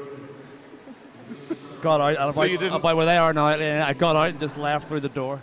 David Thompson, your old coach, I hope he's listening. And that was about 15 years ago. But don't do that, kids. Don't do that. Don't ever do that. I have another one about I diving didn't succeed in the 1,500, so don't do it. Diving in and doing, well, trying to remember what race you do. And I remember I went in for a 200 fly and I did a breaststroke pull out. Didn't know what I was doing. Did you get deep, yeah? No, unfortunately, one official from ESB, I won't name names, he was the stroke judge on the right-hand side of the pool deck, and he didn't disqualify me. Absolute conspiracy in Swim Ireland. Liam O'Connor leading here from Watterson, who took it out really quickly in the opening stages. But it's interesting to see the tactics from the different individuals as well. Certainly at the top level, when you look at the very best swimmers in their categories, and to see how they approach the 1,500s in the pool. Some swimmers like to take it out really hard, break up the field, get themselves into a lead and stay there, stay in front, like to lead from the front. Others enjoy that cat and mouse, and this seems to be somewhere in between in the early stages. Yeah, I mean, that was popularised by Grant Hackett, wasn't it? When he broke through, he broke through in sort of 98, 97, he was going to be the next biggest freestyler, and then along came Ian Thorpe straight after and beat him. But Hackett was still amazing at the 1,500, and then was behind Thorpe obviously on the 2, 4, 8. But Hackett popularised that, didn't he? He was so much better than the rest of the field. He took down Kieran Perkins' old world mark that seemed unbeatable, smashed it by a mile. He used to go out, he was ahead by, 10 odd metres, by about 400 or 500 metres, and people almost became afraid of him. He seemed unbeatable, didn't So until Maluli beat him in Beijing 2008, which Hackett was going for the three-peat, the 3 Olympic golds in a row, and Maluli, massive upset from Tunisia. Similar to these kind of races, bided his time and slowly caught him up, and then overhauled him. So, yeah, I think you see less of that now. I think swimmers in the 1,500 going out max, and trying to break the field, because they're all so good now. They're all so good on the back end that it's more sort of like we spoke about yesterday, Dwayne, didn't we, about similar to the athletics in the 5K and 10K, where they all just kind of run off each other and then they're waiting for somebody to go, and how early is somebody going to go. So I think that's kind of how it's done. It was done like that in the 800, a few days ago at the World Championships. It'll be like that in the 1,500 tomorrow or the next day. So yeah, I think it's at the high level, there's less of that sort of breaking the field going on at the minute anyway. Unless you're Katie Ledecky, who's got the ability to hit the front. And she's different. Yeah, she's in another level, you might argue. But Katie Ledecky, she's just peerless when it comes to the 1,500. Top 30 times in history of all time belong to Katie Ledecky. It's just bonkers. Crazy. You can't really comprehend it, And when we say it's remarkable, it is quite literally worth remarking on just how significant that is. But for these swimmers here, this is very much a learning experience for some of these swimmers, getting into the pool, swimming alongside swimmers that are significantly older than them. Corey Fine's going in lane 6, is 27 years old and brings a little experience to the pool, but around him are a host of teenagers. who are still very much learning their race. Liam O'Connor finds himself leading at the moment. He's just 15 years old. Lorden is second in this race, going from lane 4. He's just 15 years old at the moment. But nobody really sticking their hand up and saying, I've got this race, and taking it by the scruff of the neck, although Liam O'Connor is fairly comfortably in front at the moment by just over a body length.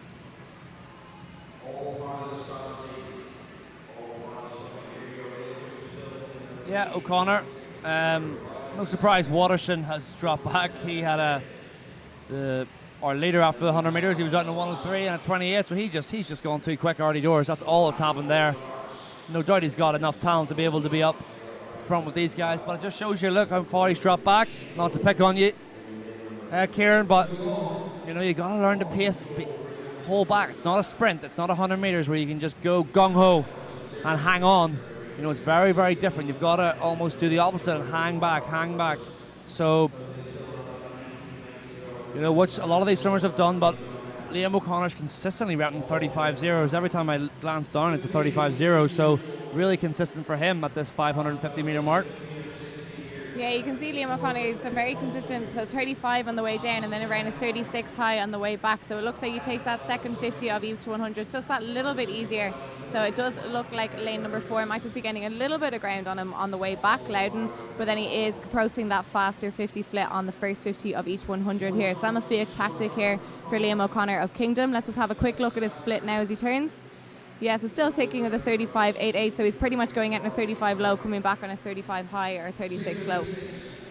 Riznichenko also going 35.91, so 35 high for Riznichenko, but he's got himself into third position at the moment. But Liam O'Connor is still leading the way in the pool. This men's 1,500 metres as the action continues at the Irish Youth and Senior Championships, the National Aquatic Centre, the Summer Nationals. But certainly the top three are a lot closer to one another now than they were just 100 metres ago. At the 650 metre mark, they're all swimming in the low 35s now. O'Connor ahead of Lorden with Riznichenko third. Yeah, it looks like Liam O'Connor kind of took that initial lead at about the 200, 300 metre mark, but now they all look like they're swimming around the same pace, so it looks like they're pretty much keeping consistent distance behind Liam O'Connor there, the leader, so it will probably be down to that last 300, 400 metres to see who can really just kick down and see if they can catch him. Liam O'Connor still dictating terms in the grander scheme of things. At the 700 metre mark, almost at the halfway stage, he leads 8:07.64. Lorden has just slowed down a little, and Riznichenko has got himself up into second position. But it's an intriguing battle developing between Riznichenko and Lorden. But O'Connor is still in front.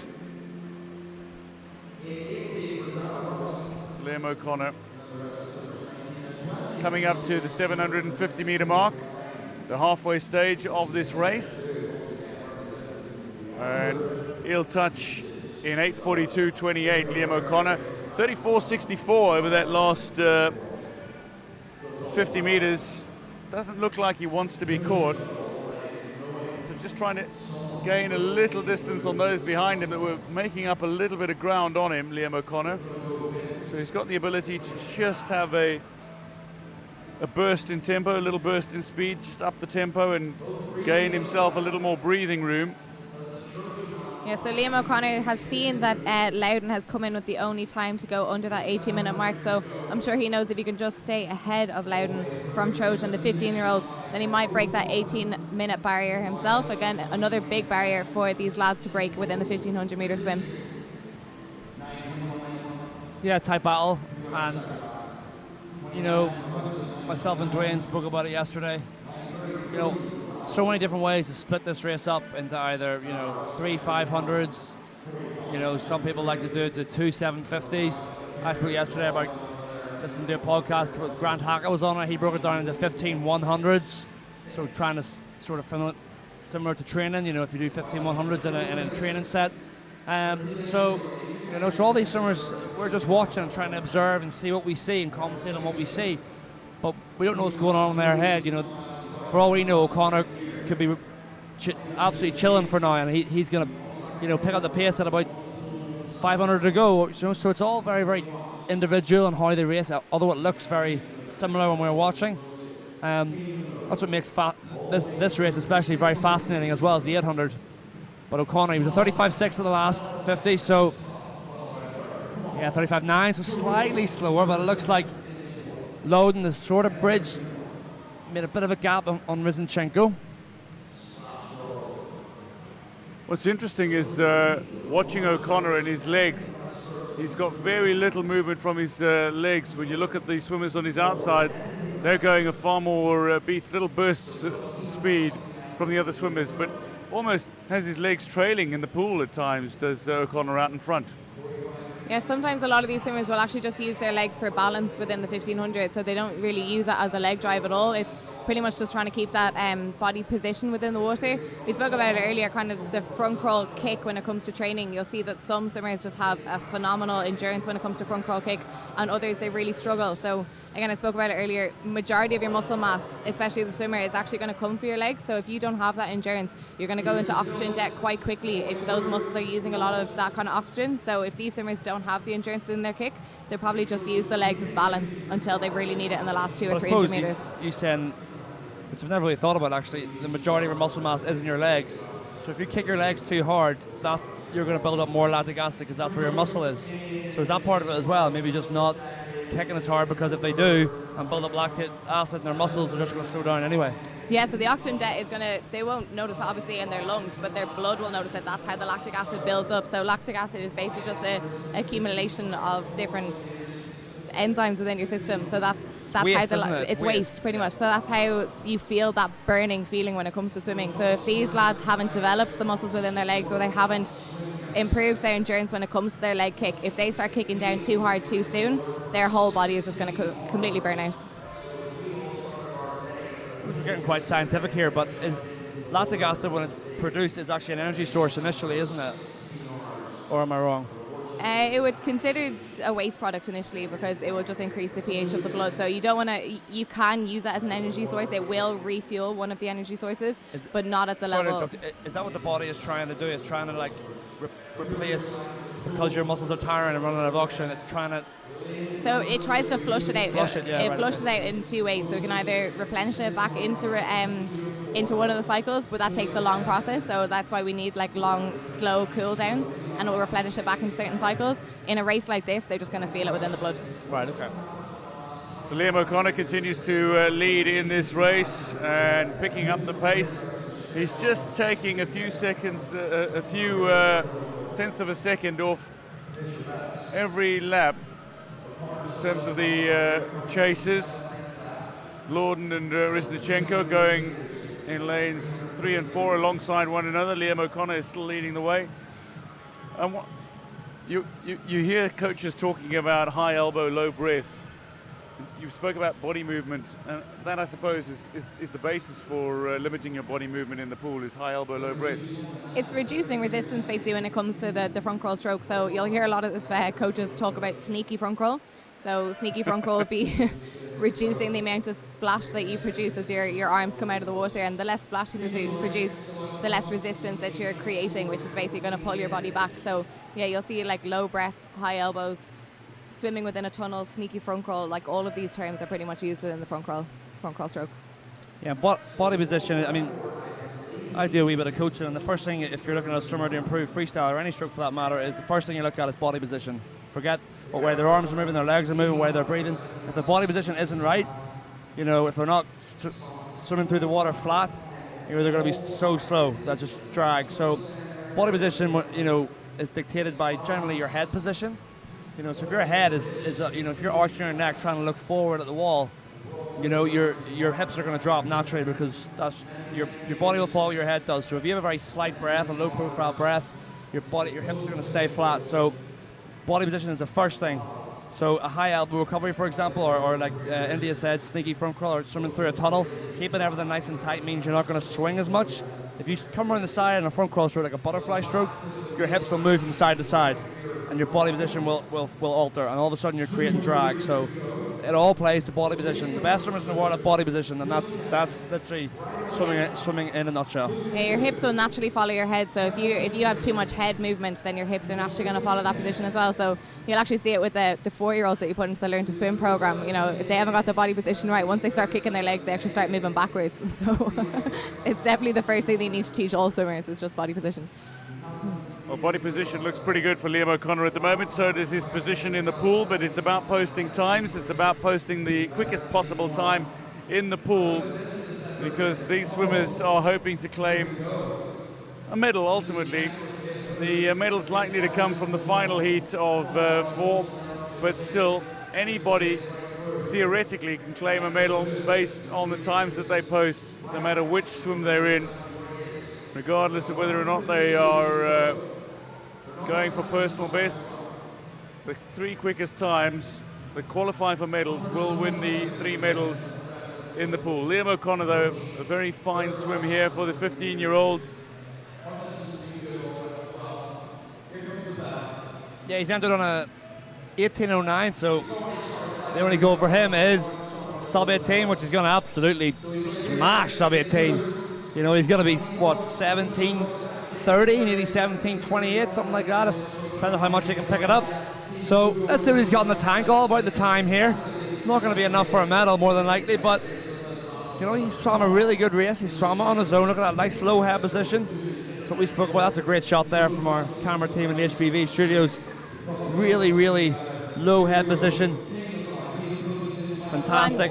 David, we'll do our predictions. I'm going to predict 17:32 here for Liam O'Connor. What are you predicting coming in this last 50? 17:29. And what about yourself, Dwayne? Go on, give him a time. I'm staying well out of this one. I'll be the arbiter. Coming home here, Liam O'Connor leading the way. He's got 25 meters to go in the pool. Liam O'Connor. Still the battle between 2 and 3. Riznichenko ahead of Lorden at the moment. That's the battle that is happening behind Liam O'Connor, but the man who is in front is 15 years old, and he's going to come home right on the money, says David. 17:29. He said Liam O'Connor comes home in 17:29.37. That was a good call, David, to be fair. 17:29, fantastic swim from Liam O'Connor as well. Coming back on a 33.83, he clearly had a lot left there in the tank. Yeah, 17:29, great swim. Sub 17:30, so I suppose that's a bit of a barrier itself. You know, so, I mean, he's never been sub 18 before, so to go 17:29 is a huge drop. And great stuff to see. Great to get a PB after swimming for such a long time. And to have the 1500 on day 3 as well, that's, you know. That's 40 seconds off his entry time as well. 40 seconds off. 40 wow, seconds, incredible. Over a second of length. You know, they'll be tired on day 3 too, you know, so great swim. Really, really good swim from O'Connor there. Riznichenko with the second position, 17:42. Loden in a 17:43, and Lau got under as well. Great to see.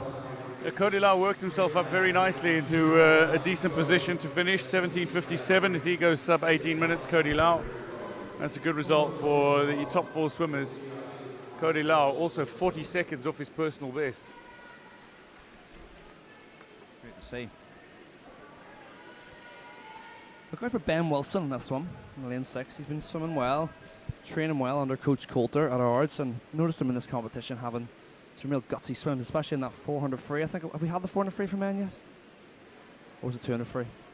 We've had the 200 free, 400 free is to come up tomorrow. Okay, so it was 200 free then it was. I saw him, and he looked really, really strong on that back 50. Heat 3 of the men's 1,500 meter. Horgan goes in 1. Connolly, Coyle, Edgar, Cuddy, Wilson, Egan, Krakoska, and Cascante.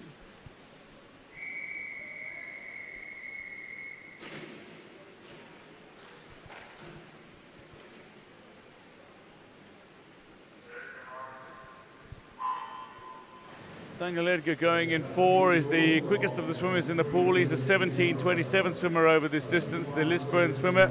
Paddy Cuddy, though, is at a fine championships, the 15-year-old from Kilkenny, 17:31 over this distance.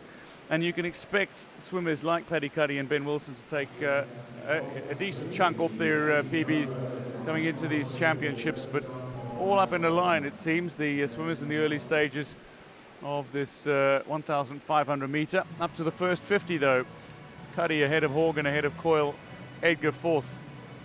Fast starts from all the lads there, 29.43, so they're going to want to settle into a rhythm now. So with their entry times of around a 17.27, 17.31, that's going to be an average of around a 110 per 100. So we'll see this off the splits now after they settle in the first 100. They'll want to be going below that 35-second mark per 50 if they want to be breaking that 17.30 mark. Yeah, well, I expect them to go under 17.30, wouldn't you? So they'll maybe be looking at sub 17. You know, I know it seems like a crazy drop, but 30 seconds, but it is over 1500, so bigger drops are expected. So, you know, yeah, that's got to be the goal. Sub 17, I would highly suggest that that's what the coaches have been saying to their swimmers here. Sub 17 is the goal. That's what you train for. Once you get down to those 16-minute points on the 1500, you're beginning to get there. You're beginning to get faster, and you know, so.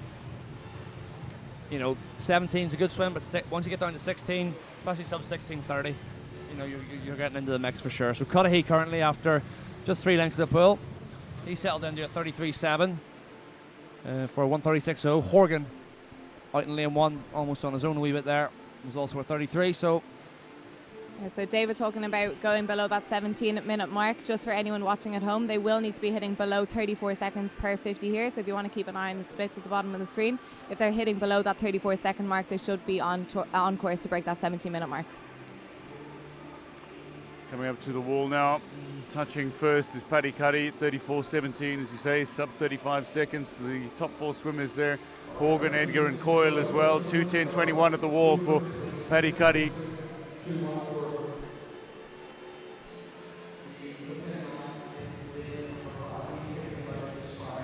You see Coach Coulter on the right there. You can see him pushing on Ben Wilson. He knows he's gone out too slow.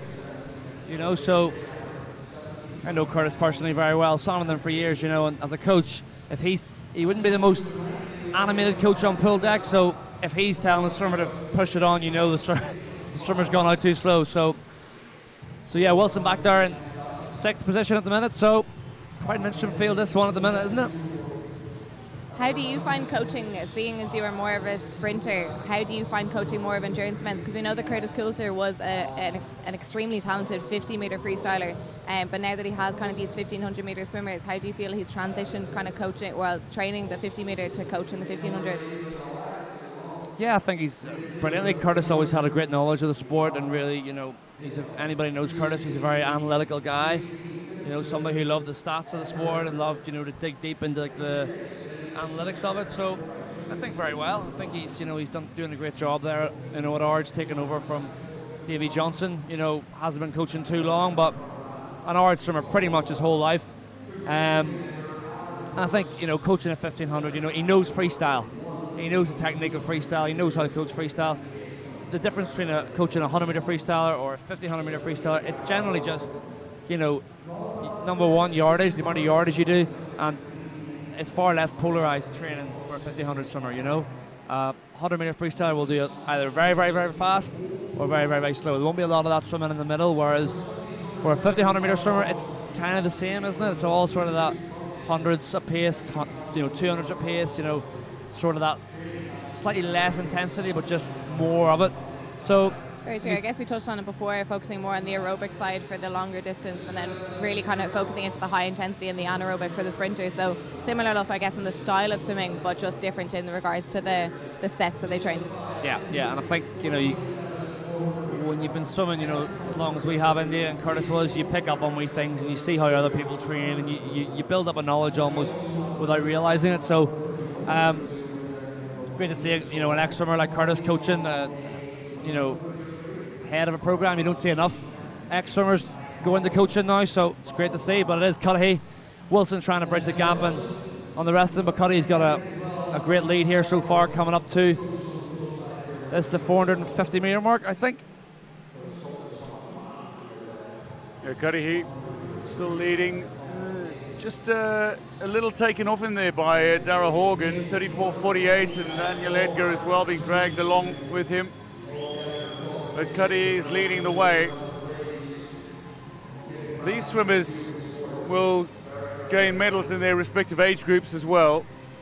Overall, I think many know that the identical twin brother of Daniel Wiffen. Nathan is going in the fourth and final heat. So there's an expectation, I suppose, on this Wiffen, Nathan, to bring home the gold in the older age group. But for the younger age group, so important to post the times that could see them win medals in this event. Yeah, I was chatting to Nathan's brother Ben, who's one of the coaches here on the bank as well. So they were very pleased with his 800, which he produced earlier on in the week. So just breaking that 8-minute barrier was a 7:57 he produced on the 800 metres. So they're looking forward to his 1500 metres today, see if he can improve on that time. I think he prefers the 1500 metre in comparison to the 800 metre, Nathan. So they're looking forward to his event. Yeah, I mean, he's entered here in a 15:34. You know, the World Championships consideration time, I think it's a 15:14. Let me check my notes quickly. For Doha in February, yeah, it's a 15:14 is the consideration time. So, you know, whereas the automatic time to 100% book your spot on the plane is 15:04. So he'll be after that.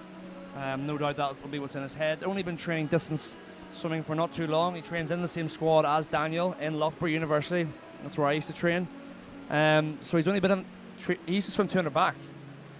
As a kid, he swam up 200 back. Daniel was always the distance swimmer, but Nathan obviously got the genes to be a good distance swimmer. So, you know, and I respect him. It must be hard to, you know, swim the same event as your brother, who's literally a European record holder, and still get better and still improve. So, don't be shocked. I'm telling you, don't be shocked if you see both of them qualify for. Well, Daniel's already going to the Olympic Games next year. Don't be shocked if you see Nathan do it as well. You know, he's improving at such a rapid rate, and he's so confident. So confident. You know, that'll be some turnout. That'll be some publicity for them to get the twin brothers to the Olympic Games on the same event. Wow. That'd be fantastic. Yes, certainly. There's a handful of great stories about siblings at the Olympic Games over the years, and married couples at the Olympic Games over the years. But any come to mind? Emil Zatopek and his wife Dara, 1952 Olympic Games in Helsinki, when they both won gold within an hour of one another. In swimming? No, not in swimming. In athletics. In athletics, wow. Very good. Emil Zatopek and Dana Zatopekova, I think it was.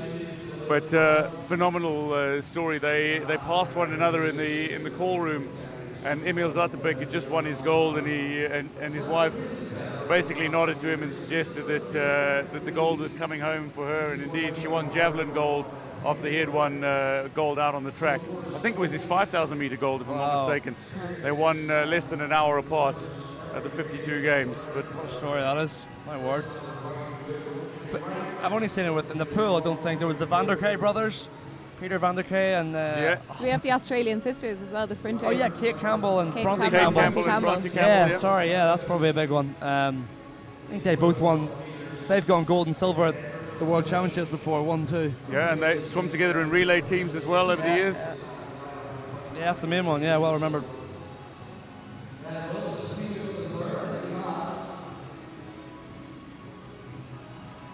But Cudahy, not with the lead as big as he had. I think just below him in the number 4, the fastest qualifier for this, the third of fourth heat of the 1500, Daniel Edgar, the Lisburn swimmer, is just kind of slowly closing, similar to what we saw in actually the first heat with Dylan Lunny chasing down to Georgiev. So could be in for an interesting closer here. You know, still a good bit to go, but you know, I think as we're coming up to the 850 meter mark or 750 meter mark maybe. So Cudahy, well yeah, that gap is definitely closing. Ben Wilson now in the third position. You must have seen Coach Coulter tell him to hurry up, and he has done. So Cudahy with a 35.2, Edgar now with a 34.2, so Edgar pushing on. This is how he's doing it. He's obviously, sort of tactics are to take the first 750-ish easy and then pick up the back half. So, and he might have just even swam off Cudahy. You know, he might have known Paddy Cudahy always goes out quickly, so I'm going to let him go and I'm going to chase him down, and that's going to be my pacemaker. So, going to be in for an interesting finish just as we pass the 10-minute mark here on this, the men's 1500 heat 3. Yeah, Daniel Edgar does have that advantage of breathing to the right on the way back, so he can see Paddy Cudahy as he comes back that second 50, so he really can see if he needs to just build on that pace a little more, and we can see that in the splits there. They're similar enough there. Paddy Cudahy 34.1 and Daniel Edgar 34.3, so Paddy can now have a look at Daniel and see if he needs to stay ahead, but it will swap over now in the second 50. Cudahy remains in front, but he's being challenged all the way, and it's interesting to see how he responds to Daniel Edgar, who is pushing him from lane 4. Ben Wilson has certainly picked up the pace as well. The yard swimmer is currently third, but undoubtedly picking up the pace. It's Cudahy ahead of Edgar, ahead of Wilson.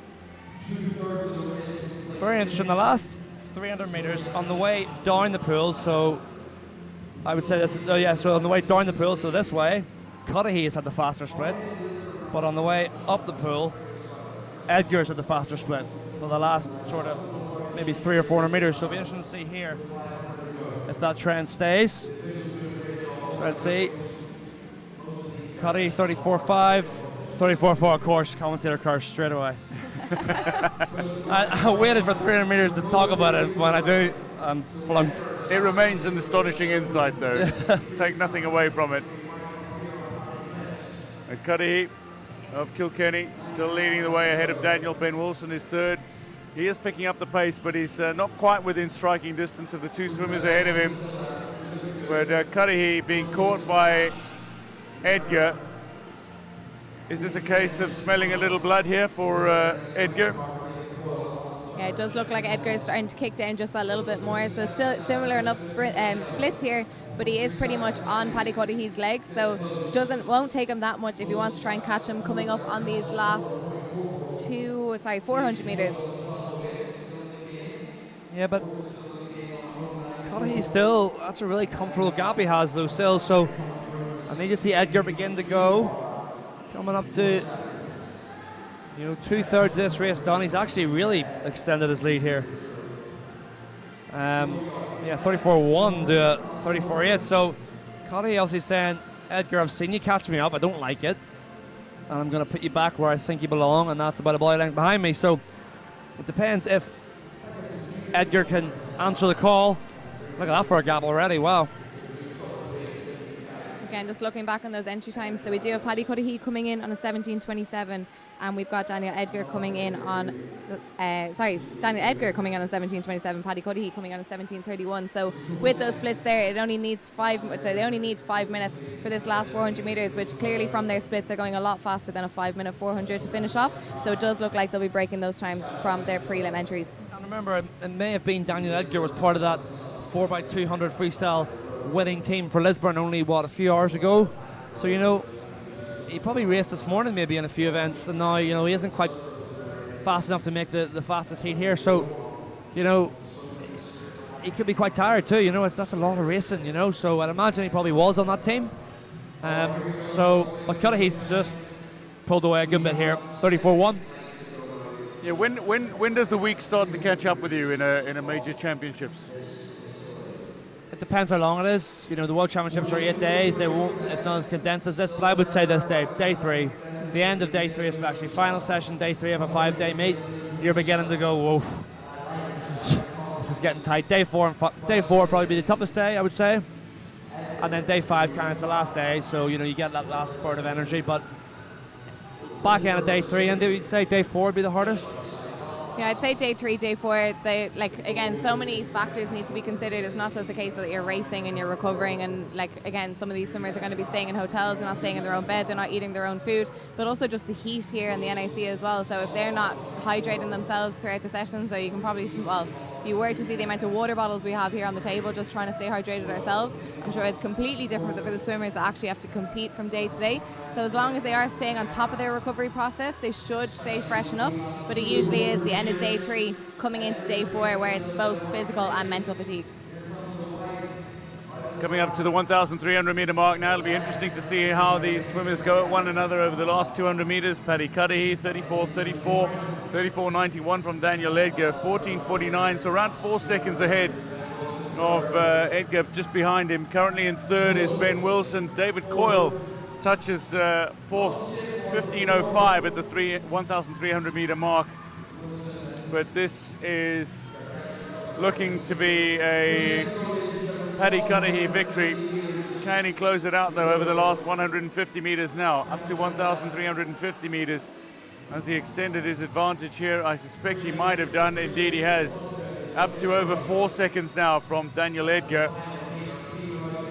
Yeah, Edgar's run out of gas a wee bit, and Cudahy's just pushed it on. So Cudahy was happy enough for Edgar to catch him up around the 1,000 meter mark, and has pushed on massively now. So this is where we begin to see the legs as the camera flies all the way around to the front of the pool, and you can see Cudahy coming into this last 100 meters. Here's the bell, and he's going to turn for the last 100 in a 15:58 at 34.0. So expect to see now maybe him in the 33s, maybe even the 32 on the back end. So he definitely looks tired. So he's either, I think he's almost raced this perfectly. Well, he really has raced this perfectly. He's got himself into a really good position here, and at the moment when somebody opted to challenge him, he was able to respond, and he responded brilliantly, and he's been able to take this race away from Daniel Edgar, the Lisbon man. Paddy Cudahy has responded brilliantly. Into the final 50 meters he goes, 33.55. He's really up the pace over the 50 meters, 16:31.58. He's leading now effectively 5 seconds from Daniel Edgar, who doesn't quite have the response that he would like against Paddy Cudahy. And Paddy Cudahy, really high turnover now in the arms. His distance freestyle has been superb. It's been exceptional, really. When you consider that the Kilkenny man is just 15 years old and came in with a seed time of 17:31, he touches in 17:03.49. That is a fantastic time. So too for Daniel Edgar, 17:09. That's a big PB for him. He touches second, and Ben Wilson comes home now. 17:37 was his seed time. He's taken over 20 seconds off it with a 17:16. Yeah, fantastic swim there from Paddy Cudahy. Coming back in a 31.91, so definitely had a little bit more, maybe if he came or kicked down maybe on that 75 metre mark, maybe from the 100 metre mark, just a little bit harder. He might have broken that 17-minute barrier, but still a fantastic swim to come in with a 17.31 and bring it right down to a 17.03. Next competition, I'd say he's aiming for that 60-minute mark. Yeah, he was visibly disappointed when he touched the wall. Don't know if you saw, he put his head back, he wanted that sub 17. I mean, just off. I mean, the next time he swims it, he'll be under, so it will come, Paddy. The rest of the field just finishing up now before our final heat, where we've got one half of the Whiffen twins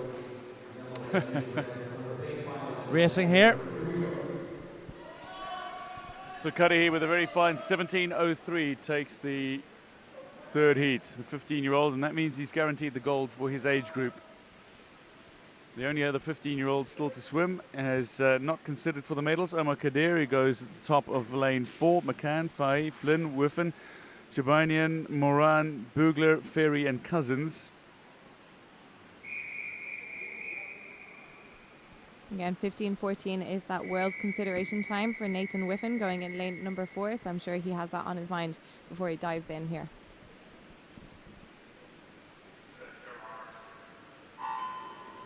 Watch out for Nathan Whiffen, who goes in lane 4 after the success in the 800 meters, looking for further success in the 1,500 meters as well. But we've spoken about the fact that he's eyeing the consideration time as well for the World Championships that are going to be in Doha early next year. So that's at 15:14, a 15:34 swimmer over this distance, but he can take a big chunk off that at these championships. It is Nathan Whiffen who comes up to the wall second. Yeah, he's already achieved the consideration time in the 800. A few days ago, his time was a 7:58. He was a 7:57, so he's got the consideration time already. But so the automatic for this is 15:04, which could be maybe slightly out of his reach for now, but you never know. But to be under the consideration in the 1500 as well, would maybe, if he's got 2 consideration times, would maybe cement his place there. He's down to 58.2, so that's a good first 100, a solid first 100. Now he'll settle down in the times. If we keep an eye on the splits, he'll probably be around 30, maybe 30, 30.5, something like that. He'd need to be around-ish. He wouldn't want to be any slower than that, so we'll keep an eye on it. Yeah, 30.5 would be giving him that 15-15 mark, so maybe just a little bit faster in those times. Split's not coming up on screen, but it was a 1:28.96, so still sticking around that 30-second mark. 30.4, I think it was there, because he was out in the 58, 3 or 4. So hopefully the graphics start working again, because that's what makes this 1500 really interesting, when you can see the graphics and you can see them exactly what splits these swimmers are going. So Nathan Whiffen will be after that as the music plays in the background here. And we're just getting a shot here of an empty pool here. As Danilo Shabani is second, Ben Moran behind him, but the man way out in front at the moment is Nathan Whiffen, the lone swimmer, identical twin brother. Daniel Whiffen competing at the World Championships in Fukuoka in Japan at the moment, where he set the European record in the 1,500 meter, in the 800, I beg your pardon. Agonizingly missed out on the place in the podium. Yeah, it's just seven. Told me 7:39 was going to come fourth. Just, you know, he would have won Tokyo gold by 2 seconds with that time. He comes fourth a couple of years later at the World. So World swimming's just scary at the minute. I'm glad I'm retired, because it's just moving on. It's such a crazy rapid rate. I think by next year at Paris, it's just going to be, that's going to be one of the fastest meets of all time, that meet next year. World records at this World Championships in Japan just dropping like flies. So Whiffen here, 3 minutes.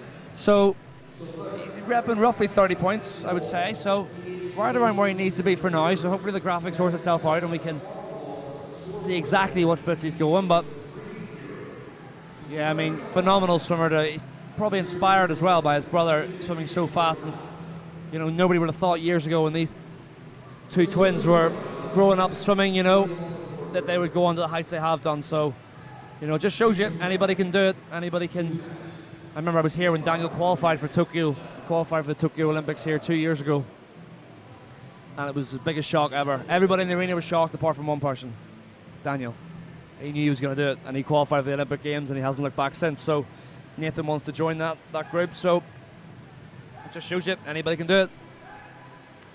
Certainly true. Inspirational swimmers abound, and there's plenty who've managed to prove points to not only themselves but those around him over the years. And I'm thinking of John Short here in particular as well. I want to see what he does at the European Under-23 Championships for Ireland. Yeah, John Short just seems to be improving every time he swims, to be honest. So, you know, about 4 weeks ago, posting that 1:58.65, and then to bring it down another 2 weeks later, just by a couple of hundredths of a second, down to 1:58.6, a lower at 0.6. You can see that he's literally improving every time. And it'd be interesting to see now he's going to taper down for the under-23s what time he can produce. I think John Short's going to qualify for the Olympics next year. You know, he won't be watching this, so no pressure on him. But like, I think he will. I think the time is, you know, 1:57.9 or 1:57.8 or something like that. You know, and I think he's riding that wave now. You talk about Olympic cycles and hitting the wave at the right time. I mean, see, if you're swimming really well a year out, that's a really, really good sign. So, you know, I think he'll do it. So he won't hear this, so there's no pressure. It's just under a year to go to the Paris Olympic Games. Starting on Wednesday was the 1 year to go celebration for the Paris 2024 Olympic Games. So we're into the final year. We're into the Olympic year officially. Yeah, it's come around so quick now, to be honest, and having like 2 World Championships in the midst before they even have to compete in Paris. So obviously the World Championships now in Japan, and then another one in Doha back in February before they have to compete at the Olympics. The swimmers have got a very, very busy schedule coming up over the next couple of months, but like David said earlier, world swimming at the moment has improved so much, so I can imagine Paris is just going to be such an exciting event to watch. Yeah, and they'll definitely put on a show, and I think because of Tokyo, you know, with COVID and not there being fans, you know, there'll be an extra buzz around Paris, finally having fans back in Olympic Games 8 years later. So yeah, I can't wait for it. It's crazy it's coming around already. I suppose it is only 3 years ago the Olympics, wasn't it? It was only 2 years ago, so it's a smaller window. Many of the Olympic athletes spoke about how difficult it was to try to peak a year later than they expected to peak in their training, and how difficult it was if they had to try to rejig their training routine so that they could peak a full year later. It was tremendously difficult on so many fronts. I mean, COVID and the pandemic aside, and no fans in the venues. Were you out there yourself, Dwayne? Were you out there? Yeah, I was. Yeah. It was all very well controlled. It was beautifully controlled. The way Japan hosted the Olympic Games was remarkable in its success, and I thought an absolute triumph that the Games actually went ahead during a pandemic. To see that happen was something that was utterly remarkable. We were so well looked after. Yes, we had to undergo daily testing, and sometimes it proved a little uncomfortable, certain things that we had to do. But I think the way that it was handled by Japan was absolutely fantastic. Yeah, well, Japanese, I found it sad that we didn't see the Tokyo Olympics in all its glory and what it would have been, so because it was, for years it was built up to be, it was going to be the greatest Olympics ever, wasn't it? It was. And, they still did put on a great job as they do. They're so concise, aren't they, the Japanese? And in a sense, it still might have been the greatest Olympic Games. I mean, maybe, to consider that during a pandemic you can host an event of that magnitude and still see it come off as a success, I thought was fantastic. It's the athletes who missed out on the Olympic Games owing to the pandemic itself that I feel most sorry for. Some had trained their, full 5 years ultimately, and got into a position where they were just weeks away from potentially competing, only to hear that they had tested positive and suddenly were out of the Olympic Games. That must have been just absolutely heartbreaking. There's so many stories of that. Can't imagine that. Sure, Nick Quinn here, do you remember? Yeah, was that you were going to say? I was just going to say, particularly with Olympic cycles being every 4 years, you will have some athletes coming to the end of their career, and that might have been their last Olympic cycle, and potentially not being able to compete at that Olympics, and then not being able to train for another 4 years. It's heartbreaking for a lot of athletes. Yeah, and very quickly before we go back to the pool, Nick Quinn, our own Rio 2016 Olympian, came to trials here in Dublin to race in 2021, tested positive, couldn't race, and story, retired. And that was hard. Yes, he's been to the Olympic Games, but he still trained for 5 years to go do another one. Great breaststroker, Nicholas Quinn. Yeah, so it's very, very tough. But Whiffen repping about 30.5s-ish here on this. Coming up to the 850 metre mark here. Nathan Whiffen is very much in control of this race, in his own race, 30.91. He's going to need to quicken it up in the back end, but he's certainly got the pace to be able to do so. But he's swimming decent times here. He's swimming on a really good pace. Yeah, I mean, he's going to go under his best time, no doubt, 15.34. We talked about that consideration time. He already has it. He already has it in the 800, so, he's still going to be considered for the World Championships in Doha in February, but 15.14.5 is the time for consideration time, so he's not going to get that at this pace, but he'll be looking now maybe sub 15.20 would be a great swim from here. That's still a world-class swim to be sub 15.20, make no bones about it. He's only been racing this event not very long at all. Yeah, so at the 900 metre mark he has gone the 9:09.76, so he's averaging around a 1:01, so if he's going to keep that pace he is going to go above that 15.14 that he'd be looking for the world's consideration time. But like you said, David, to even be able to take at his level from going 15.34 to maybe bringing it down to a 15.20, we see it time and time again. The Whiffen brothers, they just come out and they seem to just still be able to take chunks off their time. They make it look easy, don't they? I hate them. I'm only joking. They make it look so easy. But they're also just, I don't know if anyone here follows their YouTube channel, but they're just the loveliest lads when it comes to training as well. They love the sport. No matter what, you never hear them complain about racing, you never hear them complain about training. They just get in and do it as well. So fantastic attitude to have around their sport. They're very positive people. Yeah, they're great for the sport, and especially swimming in Ireland as well. So coming into the crunch part of this 1500 now, he'll know that. He'll know, coached by Andy Manley out in Loughborough, across the pond. So coming into the final sort of quarter of this race, we'll see if he's been repping maybe 30.9s, 30.8, so he needs to up it a wee bit. He's now into the 31.1s. Well, he'll not be wanting 31s, he'll want to be keeping that in the 30s, so 10.42, so he's got a bit of work to do should he go sub 15.20. So, but remember, he's going to come back very fast on the last 100 as well, so we need to take that into account. He'll have a massive, massive turn of speed on the last 100, so we do need to take that into account. So good on the turns as well. It's suggested that maybe the turns aren't as significant in the 1,500 meter. When you consider that you're doing 29 of them in this race, he really is good at the turns and saves himself a lot of time off the walls. Yeah, even with a 1500, you don't want to switch off when you come into the turn. So you'll see some swimmers, and again, this was probably experience, but they do glide in, probably take an extra breath and going for that flip turn. But if you think about it, per 50, that could be adding on 0.3, 0.5, and adding that up over a 1500 could take you down from, say, taking off an extra maybe 10, 12 seconds. Nathan Whiffen leading the way through 1,150 meters. And he's lapped a few swimmers already in the pool.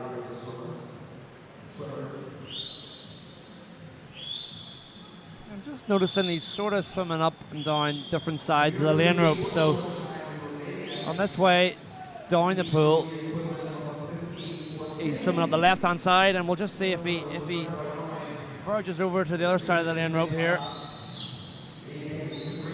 Because you do get swimmers do that sometimes. They'll swim in a circle because you train in a circle. That's right. You train in a circle. You know, if you're swimming with, 5, 6, 7, 8 people in your lane, you can't swim down the middle. You just crash into each other. So you got to swim up one side of the lane and down the other side. He is kind of doing it, isn't he? He's up that sort of left-hand side of the lane. As he turns, he'll be more hugging the closer side of the lane rope. So, that means you're swimming further than you need to when you do that. Literally, that's as simple as it is. So, 31.7 now, so he's feeling it a wee bit here. Definitely needs to begin to bring that back down, but he's going to be under his best time anyway, so it will be a best time for him, and he has when he swam the 800 a few days ago. So, Nathan Whiffen, going to be the gold medal winner, no doubt about that.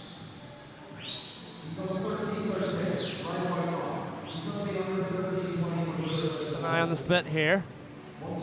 31.3, so he's sort of hanging in those 31 lows. He's not letting it creep up to the 31 highs. Gonna have another swimmer on his way here.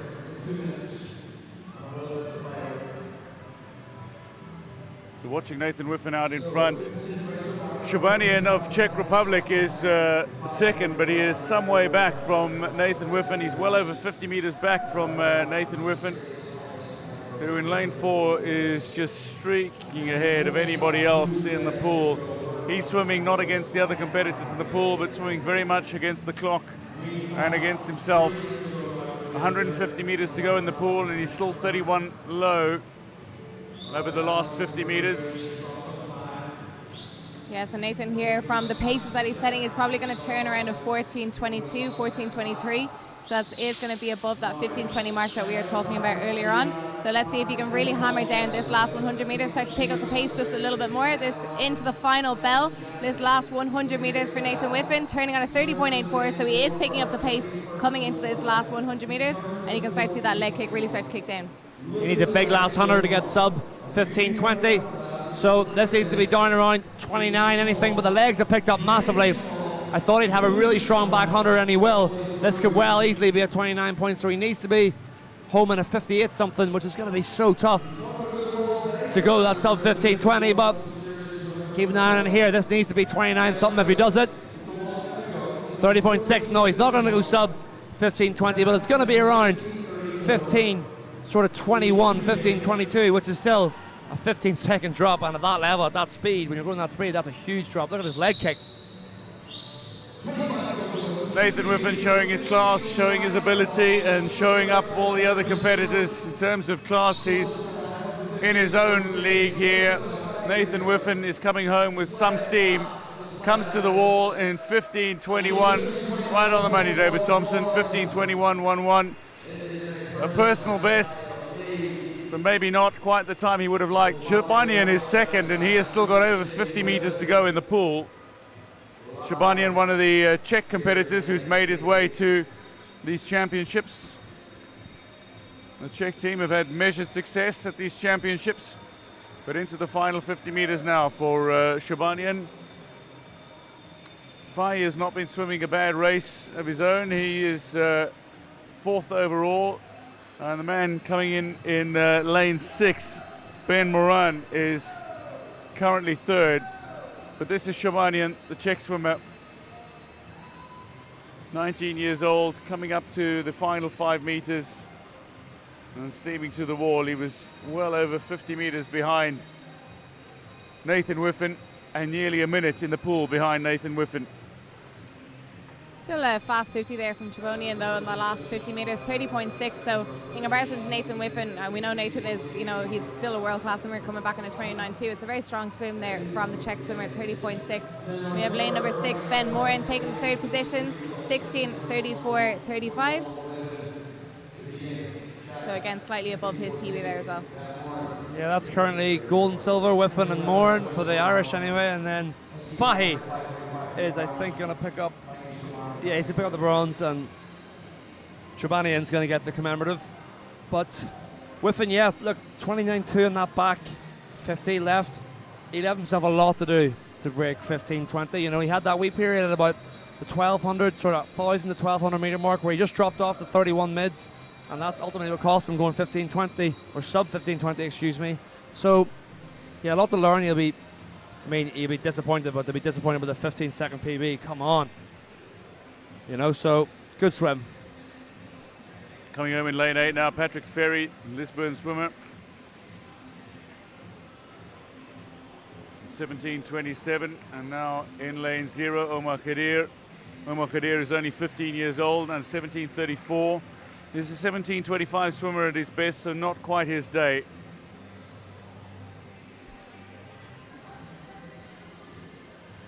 Michael McCann, the yard swimmer, well outside his personal best. Sometimes you just have those days when you know it's not going for you.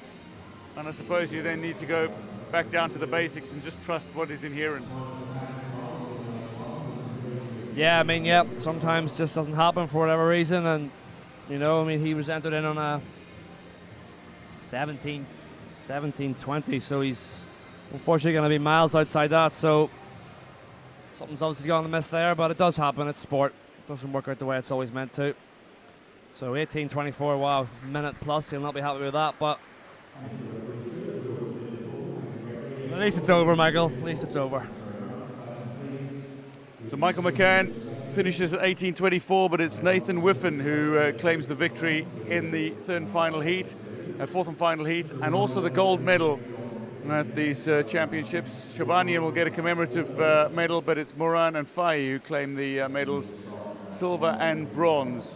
The Lan, Aer Lingus and Trojan swimmers respectively, but 15:21, not too far off the consideration time for the World Championships in Doha coming up. But that is where we're going to leave it. That concludes session 8 of the Irish Youth and Senior Summer Nationals. Do join us for session 9. So thank you officials, thanks very much for everything you've done this session. It's been long, hot and media's hardest swimming. So thank you very much. Please put your hands together and thank our officials for their excellent work as they depart the deck before coming back later for finals, which begin at 5:45 with a briefing.